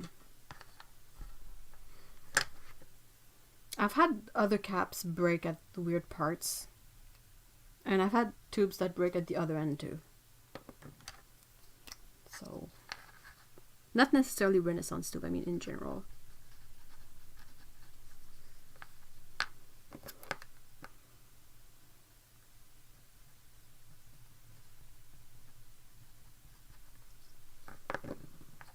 Prussian green.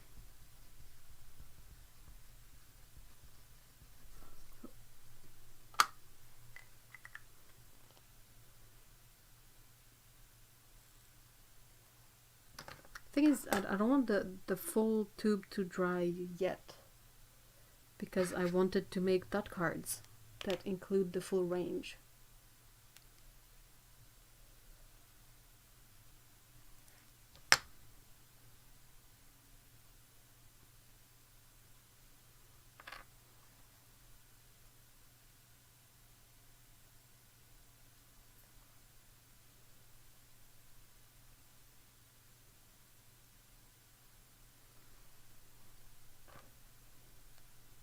I should get some paraffin. Well, parafilm. Where can you get that?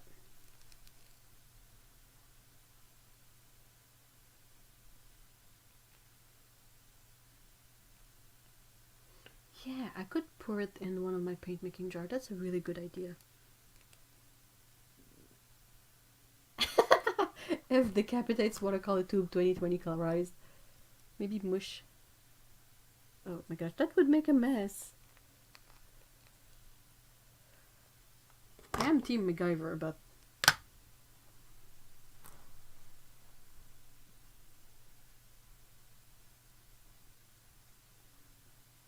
it's kind of funny to see how some colors are really more liquid and just went and other kept their blob shape. Hey Alex, maybe Alex would know. Where can you get some parafilm if you don't have access to a lab?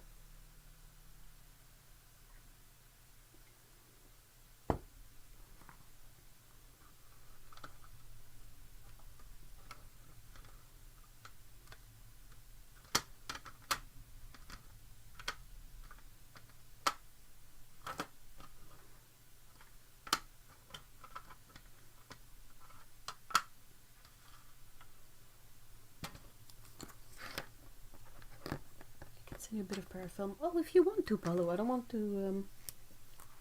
it to be an issue.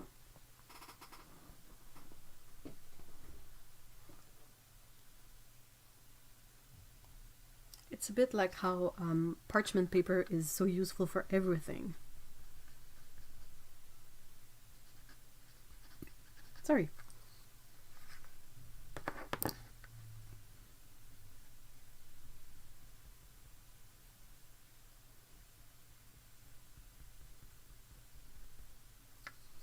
Ow.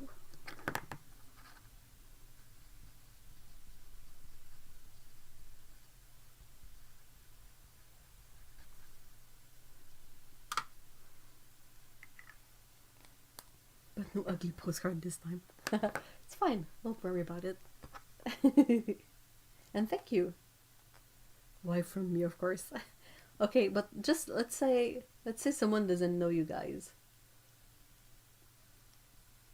Apparently it's sold on Amazon, but I suspect it will be in quantities a little bit greater than what you need. Well, if it doesn't go bad, I mean... Whoa.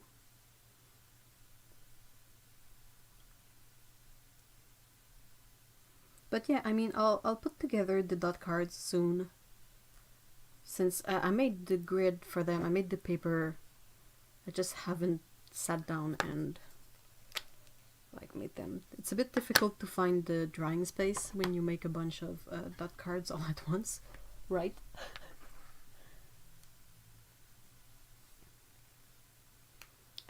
Though I can send you definitely. I got my rolls on Amazon. They're a bit expensive, but it's useful as heck and will last you forever. Yeah, they're big rolls of 4,000 feet. Where do you put that? I am continually looking for ugly postcards. Oh, thank you so much, Lise. I really appreciate it. I love getting the postcards.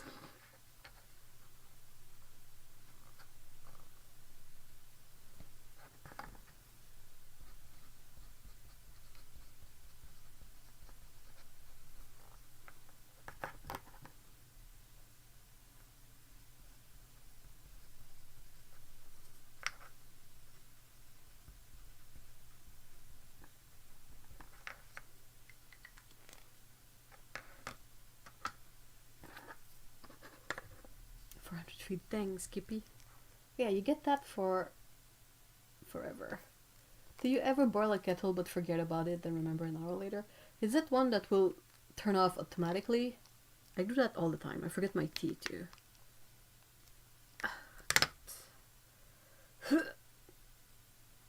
Cadmium Bordeaux was not interested in collaboration. Whee! It's conquering the world, one pan at a time. Oh no, I'm full of lies. The roll I have is 250 feet. So technically 500 square total. Oh, that's a lot. I wish they sold parchment paper in rolls that big. Parchment paper is still really hard to come by around here, which is kind of peculiar. Ever since quarantine started, like, I haven't, like, my grocery store, my basic generic grocery store nearby has completely run out of parchment paper since the whole COVID thingy started. Kind of cracks me up, because I'm like, what are people doing with their parchment paper? Like, even flour I can understand, but flour came back into stock. We still don't get parchment paper. Yeah, I can send you a greeting card with little orders. Aww. Especially if there seems to be a tube on the line. There is. Oh, no. So much bindero. Wow. They're making bread. Yeah, I figured that out, but what's the parchment paper thing? Could someone please tell me the difference between grease-proof paper, baking sheet, and parchment paper and baking sheet are technically the same, I think. I don't know, I've never heard of grease-proof paper. But you have wax paper, which is a thing that you should never put in your oven. And you have parchment paper, which is the paper where nothing sticks to.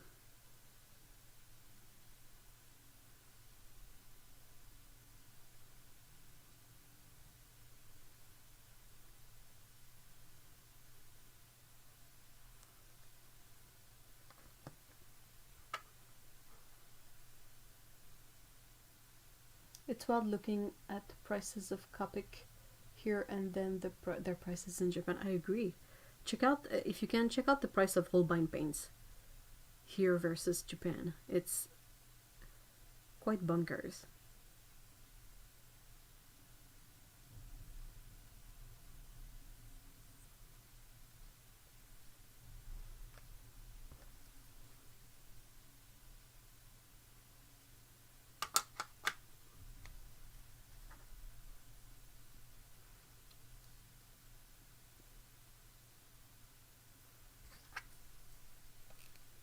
Otto said the same.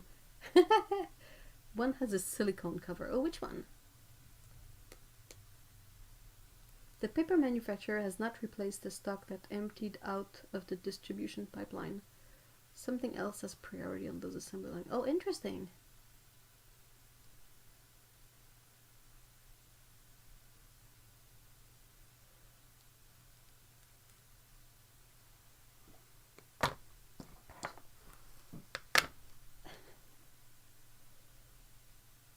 You should use ramen to seal the lid.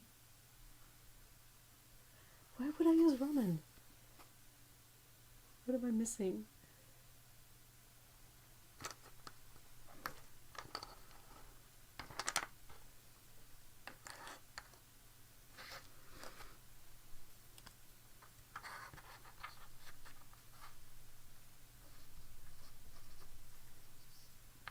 So Jill, can you find the gripper tool?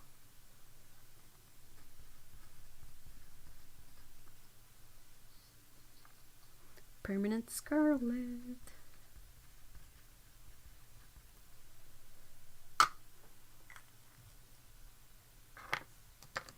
CMC and algenates. I think baking sheets are pre-cut parchment paper with a non-stick coating. Well, parchment paper has a non-stick coating, right? There's a video on Facebook of people foxing things with ramen. Oh, that's not cool. Yuck. Oh my god, what a terrible prank.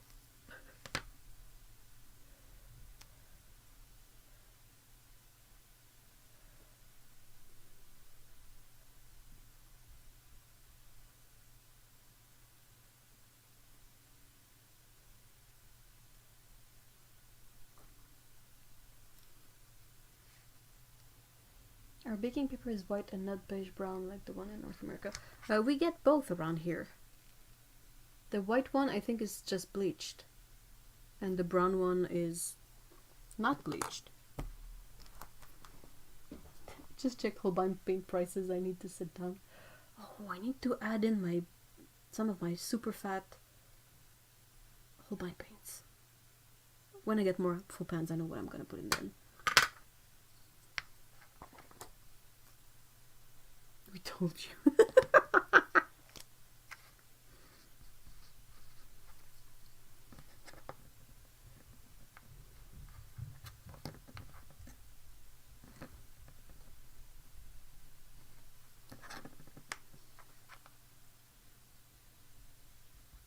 Like in Japan, a 60 ml tube of Holbein paint is the same price as a 15 ml Daniel Smith tube of Series 1.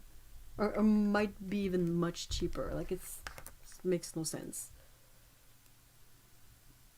Oh yeah, it's like using styrofoam to fill in gaps or parts, but they use hard ramen. What a way macaroni crafts have gone. But why use ramen?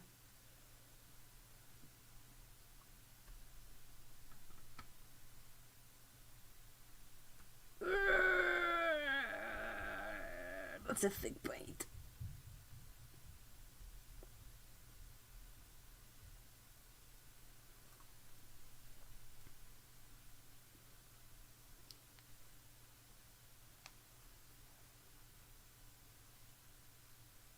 That's my photo. One thing I don't understand though is why Holbein watercolor pans are so much more expensive than the tube ones. Also, did you notice? But I think the formula for the colors are not exactly the same either. Like in the pans, you only get one sort of, you only get one of the jaune brillant, while in tubes you have jaune brillant 1 and 2. And like they have kind of a different lineup of colors for the pans, which is odd. Especially since their regular tube paints dry so well. Like you could just pour those into pans and it would be perfectly fine.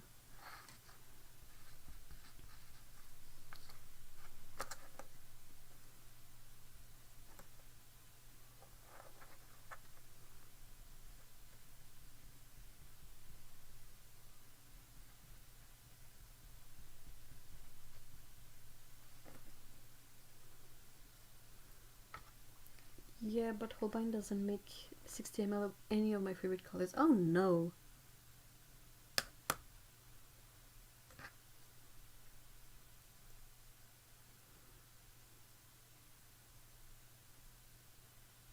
Did I forget to...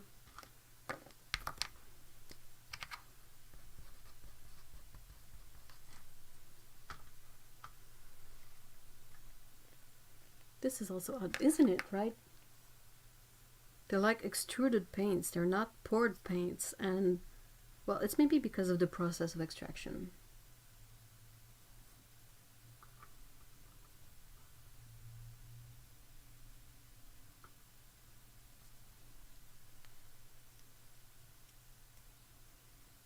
Oh, the Holbein paints are so reliable.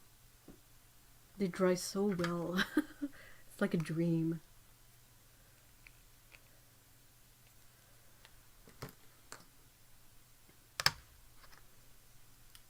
Never ever seen any Holbein paints over here. Oh, but I was able to buy a Holbein palette. Oh, like empty palette, which was rather confusing. What paints are accessible to you, Paolo?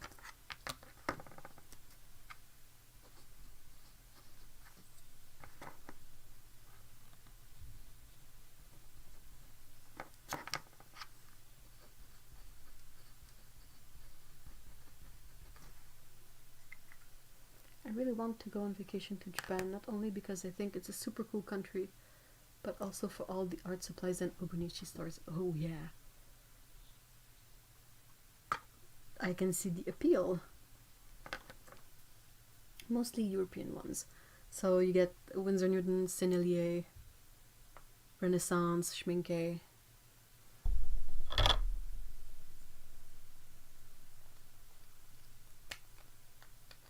A brand that I find reliable is either White Knights or Catman.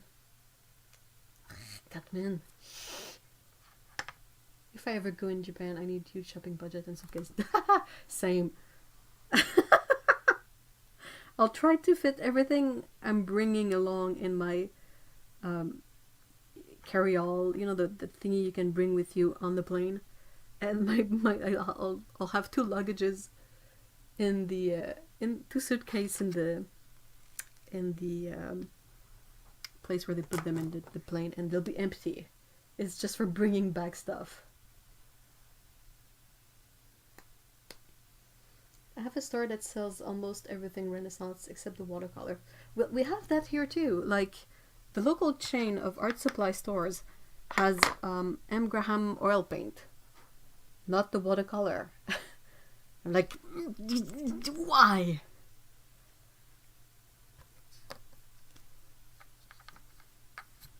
So much cat hair.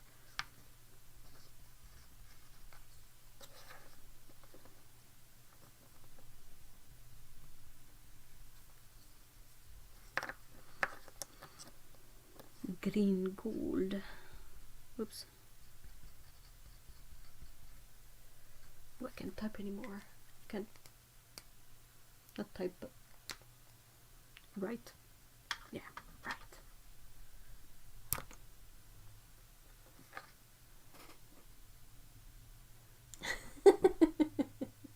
This says, I think you'll need more than one suitcase. At Cyan. I bring back 3 suitcases when I come back from Japan. Oh my gosh, do you have to buy some over there? Or do you bring over empty suitcases?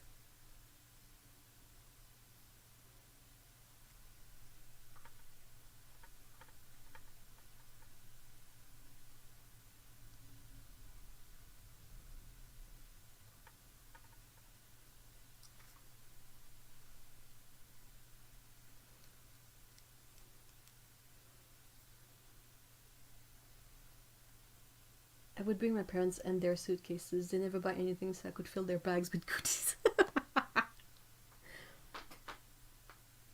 Amisha says, for your information, the charge of an extra suitcase is way cheaper than shipping.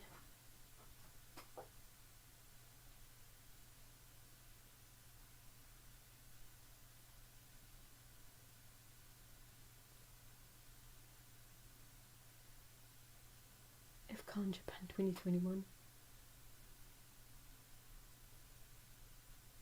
Oh, Paulo, are you for real?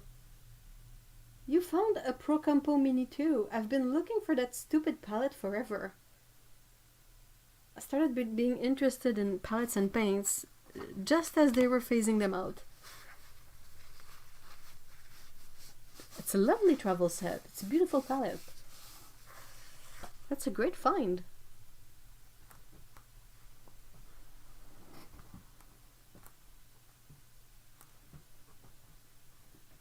No, it's not available anywhere. It's completely phased out. They don't make them anymore. So you got yourself something pretty unique.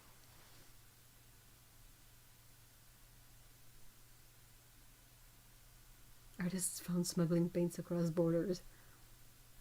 Press release commentary says, "What did you expect?"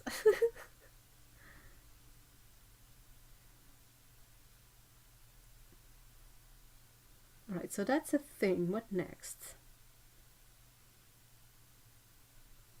I'll have to set this aside to dry, of course.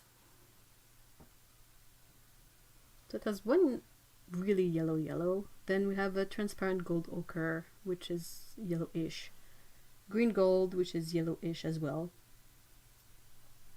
And the greens, I have Hooker's Green from Renaissance here, Cobalt Green from Core, Jadeite Genuine from Daniel Smith.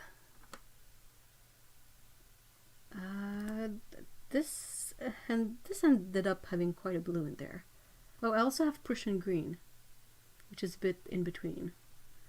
But there's the antique turquoise from Holbein. Then I have this is purple. Then I have this one, which is the manganese mix from Da Vinci, the royal blue from Sennelier, and indigo and cobalt blue here. I have one purple, this one, Tyrian purple. I have a few earth tones. This is sort of like a caput mortuum color. This one is a red. I have Polish brown.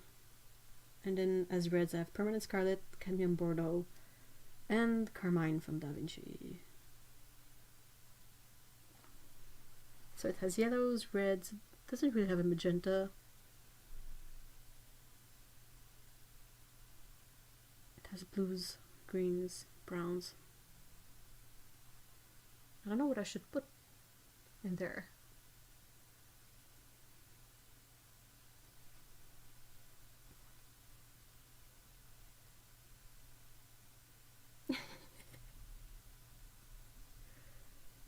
You can definitely tell which brands are different considering how liquid. Yeah, definitely. Like this cobalt green, it was super stiff coming out of the tube, but it spread out really easily. And then the Core Permanent Scarlet didn't spread out at all. The Renaissance color is all super spready, but the Da Vinci is really uneven. Like this one spread it out, but not these two. Sennelier is super stiff. Jadeite. I wonder if this one is gonna dry like a rock and be annoying for that.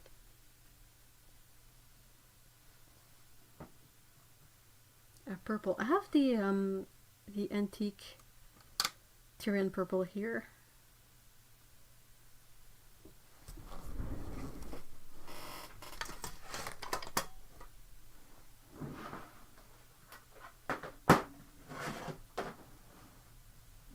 Let's put a few of these away. I'm fine with super spreaders as long as they're watercolors. Clever.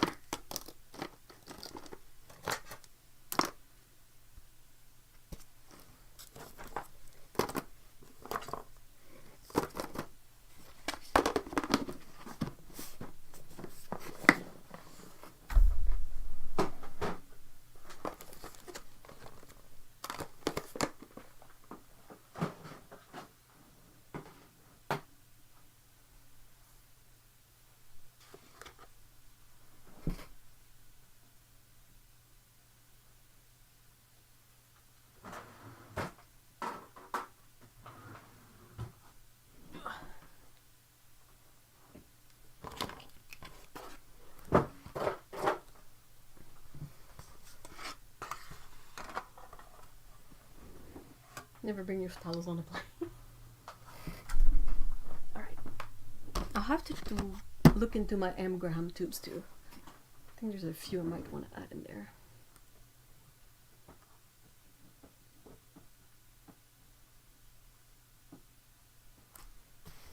Yeah, if you're on a plane, maybe you're better off with the dreaded water brushes.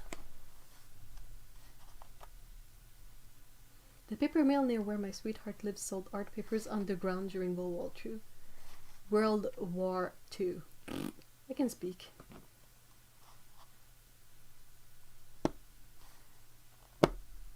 That's really interesting. I bought my first scented candles today, only to realize I have nothing to light them with. Oh my gosh.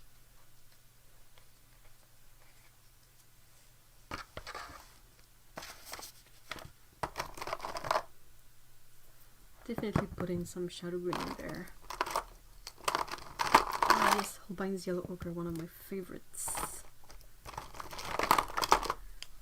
This one too.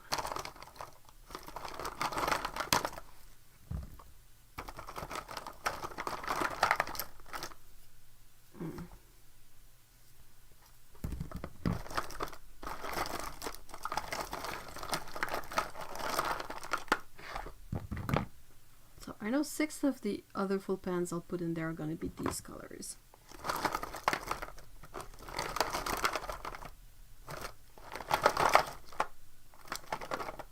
Check out this really old Holbein tube. It's pretty cool.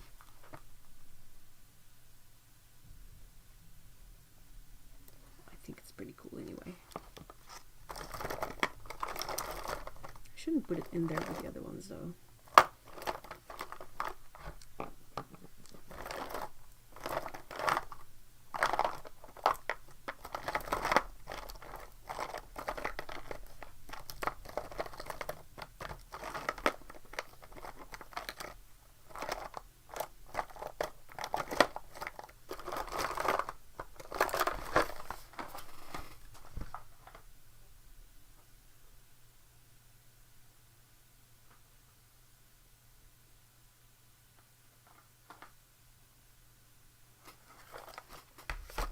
Don't remember if I picked 2 or 3 of those. Hey, bye Okuni, thank you so much for being here. I got 3 cents, they're all made in Isle of Skye in Scotland. Ooh! World War II was unspeakable. Fair point. I got a lemongrass one, a sleepy one, and some sort of very nice citrus mix. Ooh.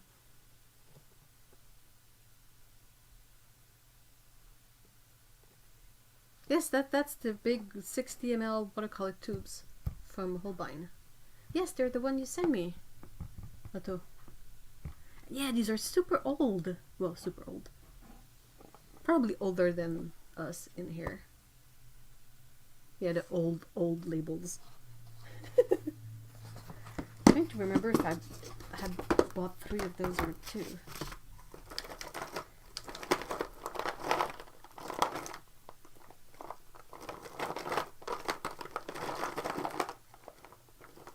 Tube ASMR.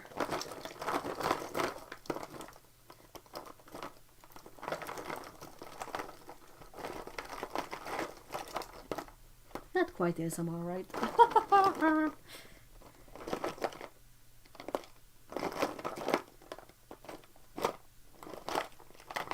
Well, my 20-year-old tubes look just like the old ones. Oh, really? Well, that's the old. This is the previous design. And the newer design, I don't know if I have small tubes of the newer design. But it's basically like this.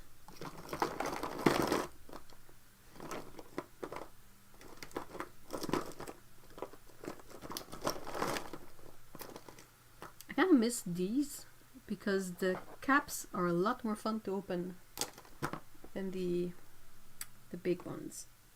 Like the new ones. Like this kind of cap is easier to use because it's wider, so you have a better grip on it. this is kind of thin, and those are the type of things that messes up your fingers.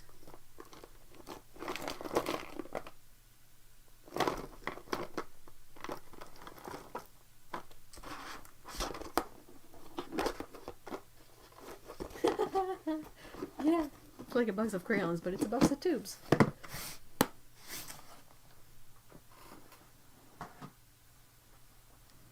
I have some cool old Winsor Newton pens. Had to save the wrapper. Yeah, definitely. I have I got one old Schminke color, and I did save the wrapper as well. Yeah, these are about $10, which makes no sense.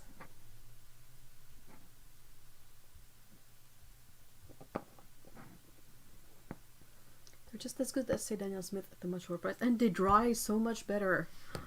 Oh, the Holbein like ultramarine is so usable, so rewettable, so nice. But yeah, that's. I kind of want a big plushie of Holbein tubes now. It's a body pillow, but it's a big paint tube.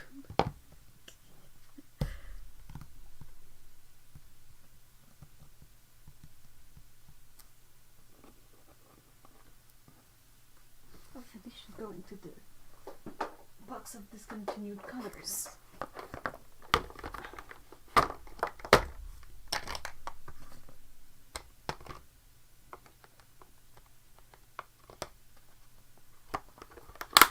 I think Mars Yellow is also a discontinued Holbein color that I need to dig out of my box and put in there.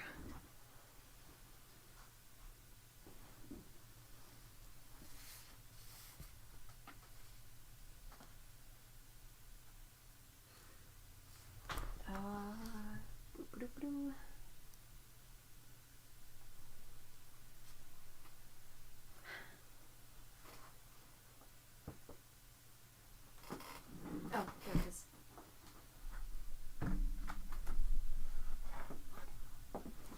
Okay, so something else.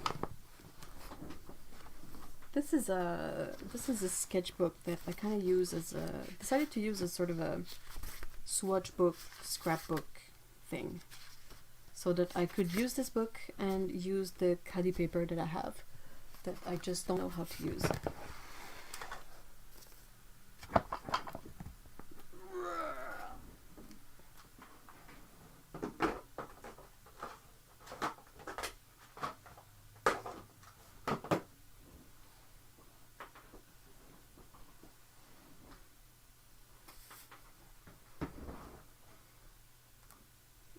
So yeah, so that's basically the reason to be of this set. And I had some sketches in there before that I erased and it became messy, but I also decided to re-swatch my Kremer paints. And I was again hit with the fact of just how bad some of them rub off. Look at this! This is just from being closed like that. This is like I don't know, this one. What is this one? Magnetite.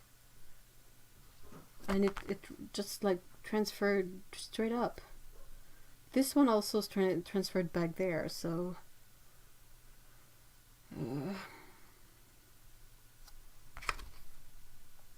Venetian red.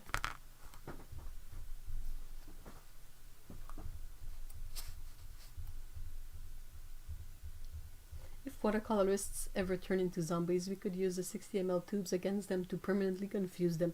Definitely. Ooh, look! Oh, paint. Yep. Yes, I said cutty paper.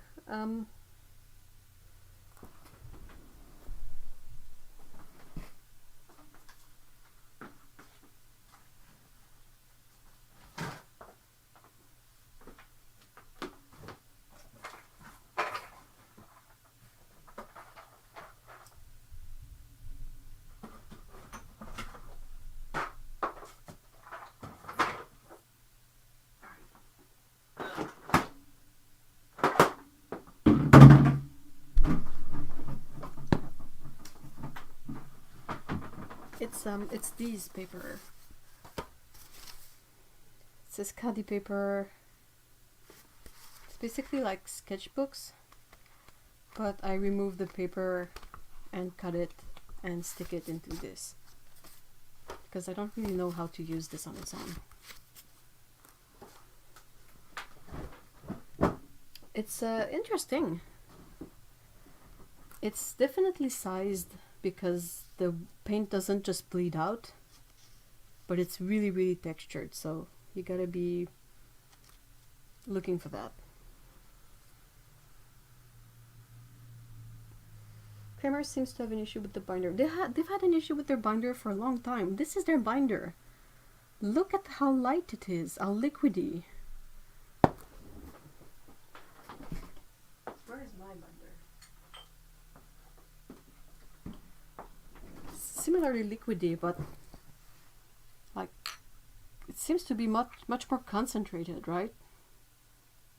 And I tried making paint with their watercolor medium, and it would rub off. Like I would use 1 part binder, 1 part pigment, well, pigment, and it would rub off like so bad. And I added more and more binder, but it became like a nightmare. I wasn't really impressed.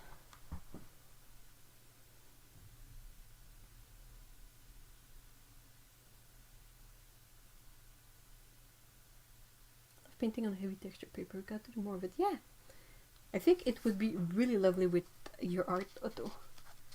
It would really make the best out of the texture. And this is the other Kramer paints I have. Well, not these, but these. And like the cobalt colors also rubbed off. And I was like, not supposed to do that. This is not Kramer. This is from Redwood Willow. And this is me trying out Stonehenge Aqua Cold Press. I need to stick it in there. The Schminke watercolor binder is much thicker like honey and much darker. Were you able to use it in like a 1-to-1 ratio and it would be fine? Like this one is really super light. It's not.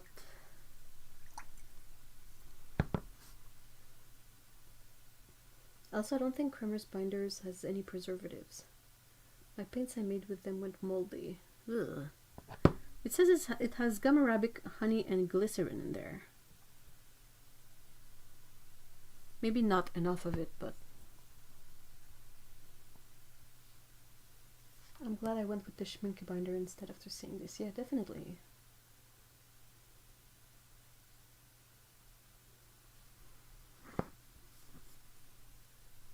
Bleep, bloop, bleep. Okay.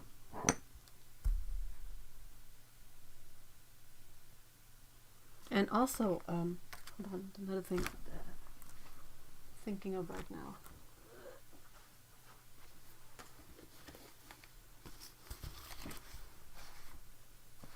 Okay. So, it might not show that much because I kind of did what I could to help the situation, but if you guys can see, this swatch is this color, this swatch is this color, and that's supposed to be this color.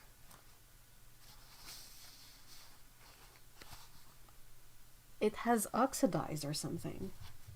Like the whole pan is like that. I even tried to like put water on it, let it sit so the top would soften, scrape a bit off and use the paint that's underneath, and it has become much more muted and like darker. What's that one supposed to be? It's supposed to be light ochre, limonite from Cyprus. Like it's if it was a reelin based color, I would be like, oh, that's why, but it's not.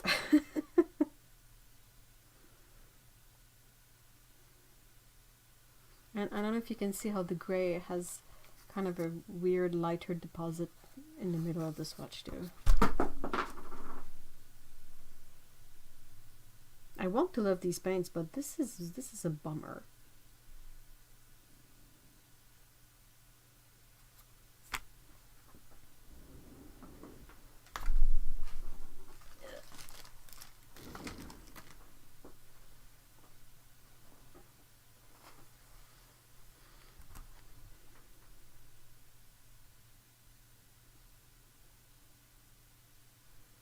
Susan says, I find Schmincke's watercolor binder not the best. I use it, but put extra gum arabic, honey or glycerin, and synthetic oxgall.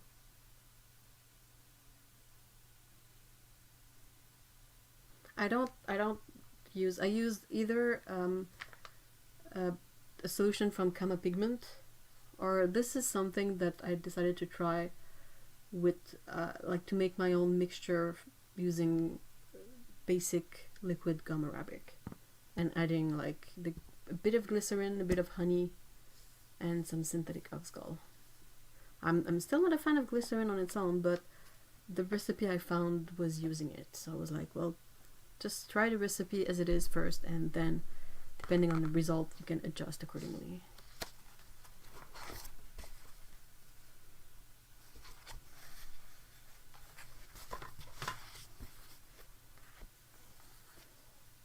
So I don't know if you guys want to see something else or if you have any questions.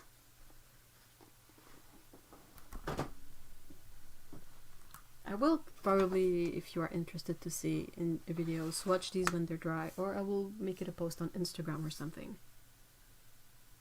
But for now they're all very wet.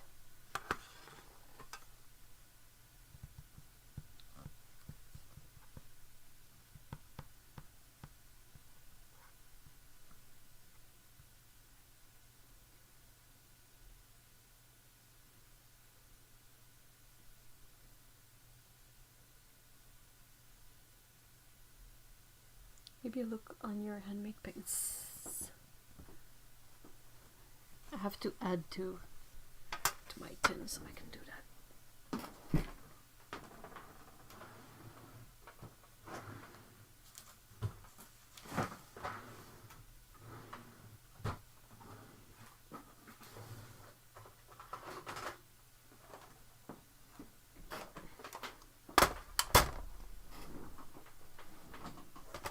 In this one I have just 5 colors, but they're the shimmery ones that I made.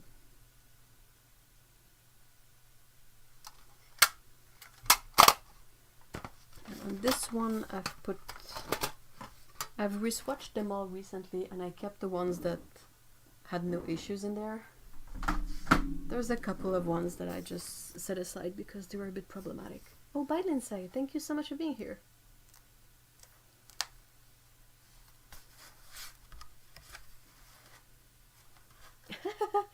Wait, handmade paints. It's still gonna be there on the replay if you have to go. Maybe I switch these.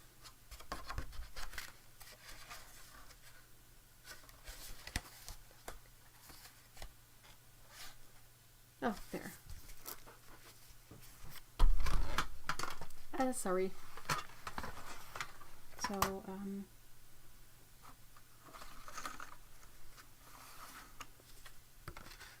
yeah, so these. Oh. There we go. Yeah, that's okay.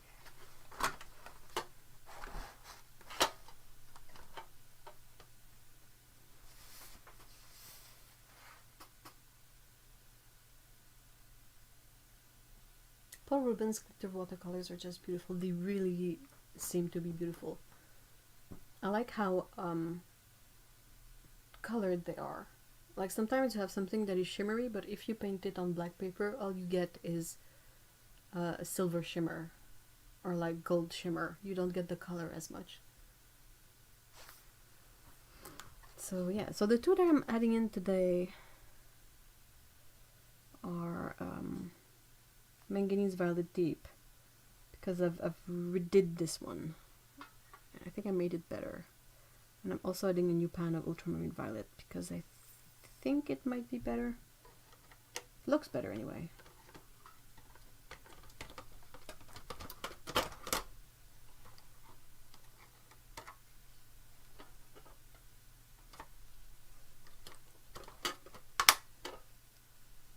The other I had before is here, I think. Yeah.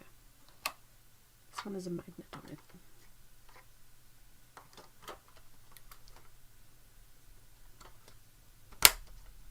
There.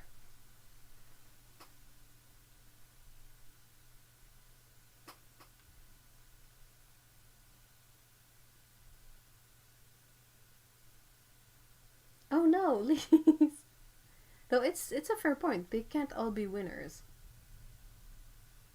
Some need to be absolute fails to lead to winners. So yeah, I think that some of my favorite colors that I've mixed, the indigo is...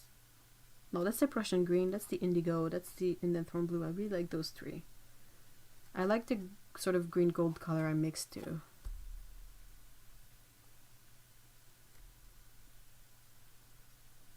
I mean, they're all fine, but if I have to find favorites, the Potter's Pink is a lot of fun.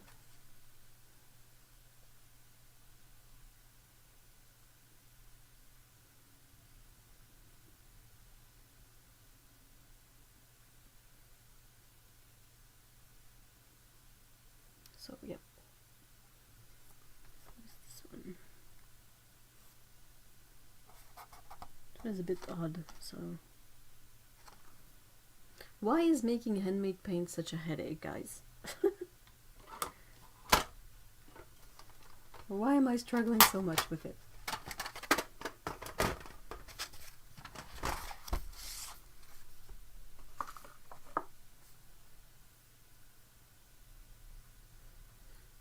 I would recommend against trying the Sennelier pre-made binder.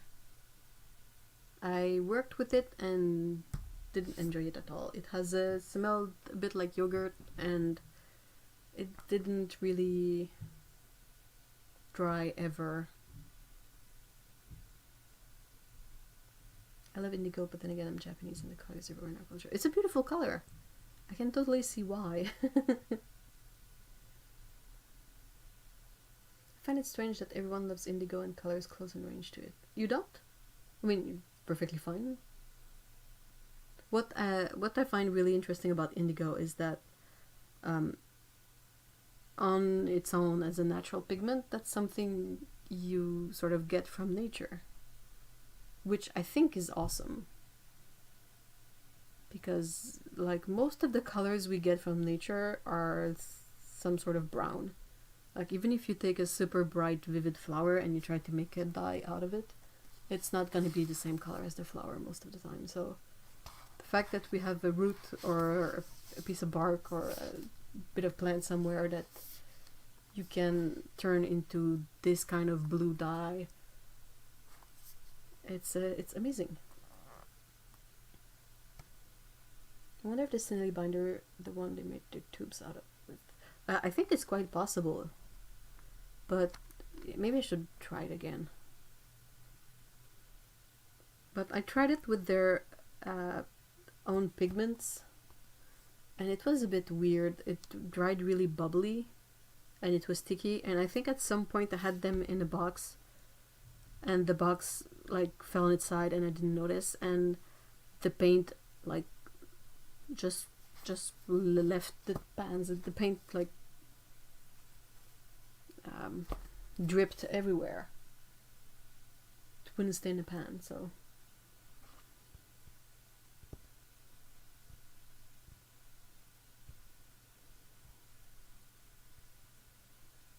because making handmade watercolor is a hard art. It is.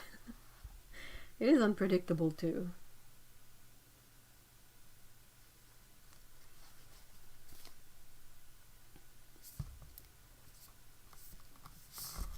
Oh, I wanted to discuss something, but I might have to go to a future stream. But if you if you want to do some homework about it, not really homework, but I put the link in the description. It's a video that Holly Exley made about the grind culture in the illustration industry, and she mentions a few very interesting points in there, like stuff like to try and remember why someone decided to get into illustration, why they chose that rather than something else. And it was a really interesting video, so the link is in the description if you feel like you want to watch it.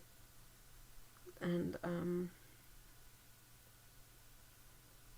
yeah, trying to think if go watch Otto's video about the the Kramer palette with all the blues in there, just for the eye candy and Otto's soft voice.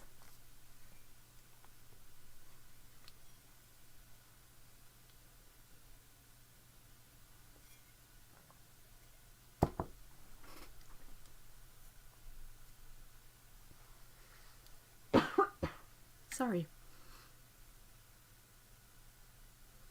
And trying to think if there's anything else to mention, but yeah, I like her videos too. Holly is really she's kind of a really calming person to watch.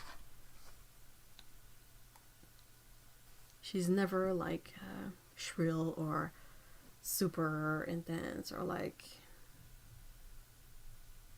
I think she's a bit closer in age to me, so it's interesting to have someone who's a bit more in the same mindset. And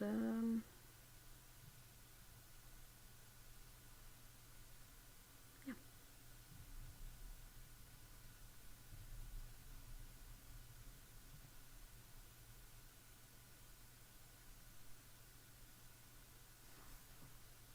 Cynthia's binder is actually transparent. It's the bottle that is brown. What is grind culture? Well, you can you can watch our video if you want to know exactly, but it's this aspect to working in the illustration industry that you have to work your ass off, literally, regardless of your health and regardless of the pay and regardless of whatever, because that's what you're supposed to do. What's the other word she used to call it? There's grind culture and there's the hustle culture.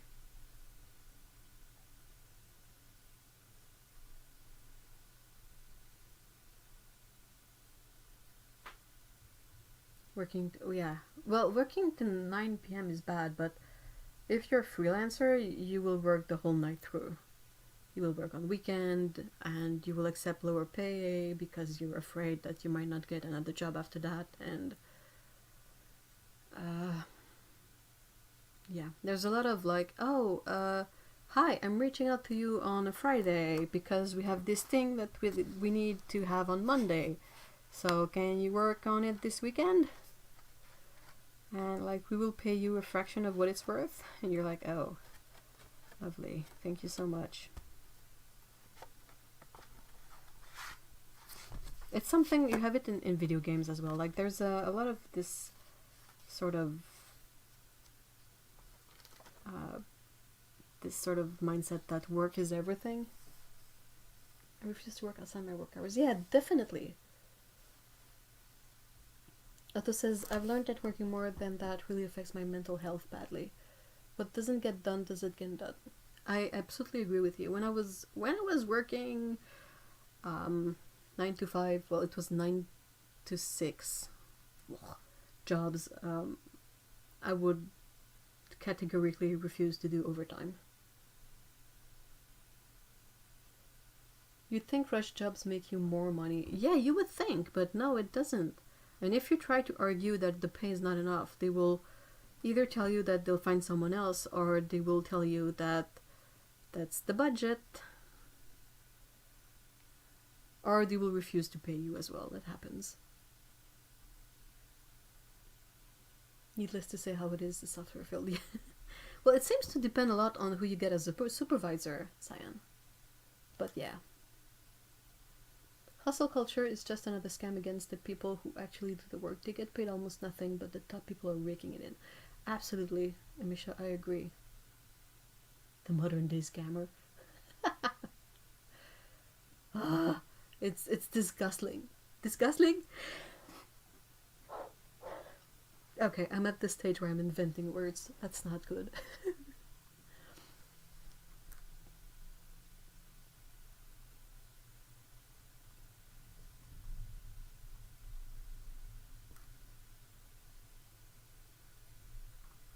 It's such a crappy way to get things done. My absolute favorite is definitely the Friday deadlines, because you're like, nobody's gonna see it on the weekend, and often they would try to have you work on the weekend, and you're like, eh. And they're not gonna check it on Monday. Nothing in the animation or the gaming industry will save lives because you ended it on a Friday night rather than like on the Tuesday the week after.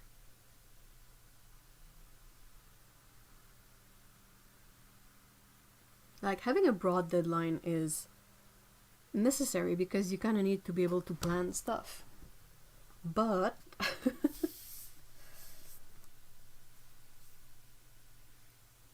hey, welcome back, Dan.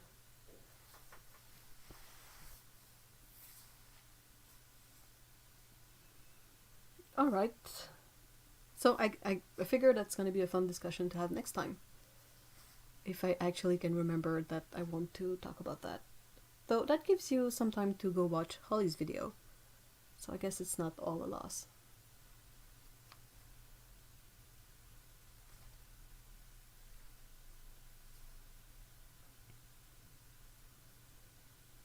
So if there aren't any more questions, I will call it a day. And anyway, we will see each other next weekend, so that's always fun.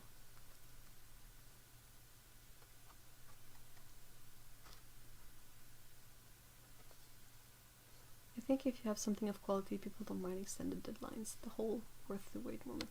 Depend on the budget for things mostly, but yeah. So I will say again a great big thank you to Otto and Lise for being there and helping. It was all smooth and there weren't any bumps in this live stream, but I really appreciate them being there for the moderating thing. And if you if Lise is too busy, which is fine, no problem, no rush, but all the links are in the description, so that's easy to access. And yes, we will see each other on the Discord and next week, and I hope you guys have a great week. Hopefully. Do you guys realize that we are almost, 6 weeks away from being 2021? Like, really? Wait, what? Alright guys, thank you so much, bye bye.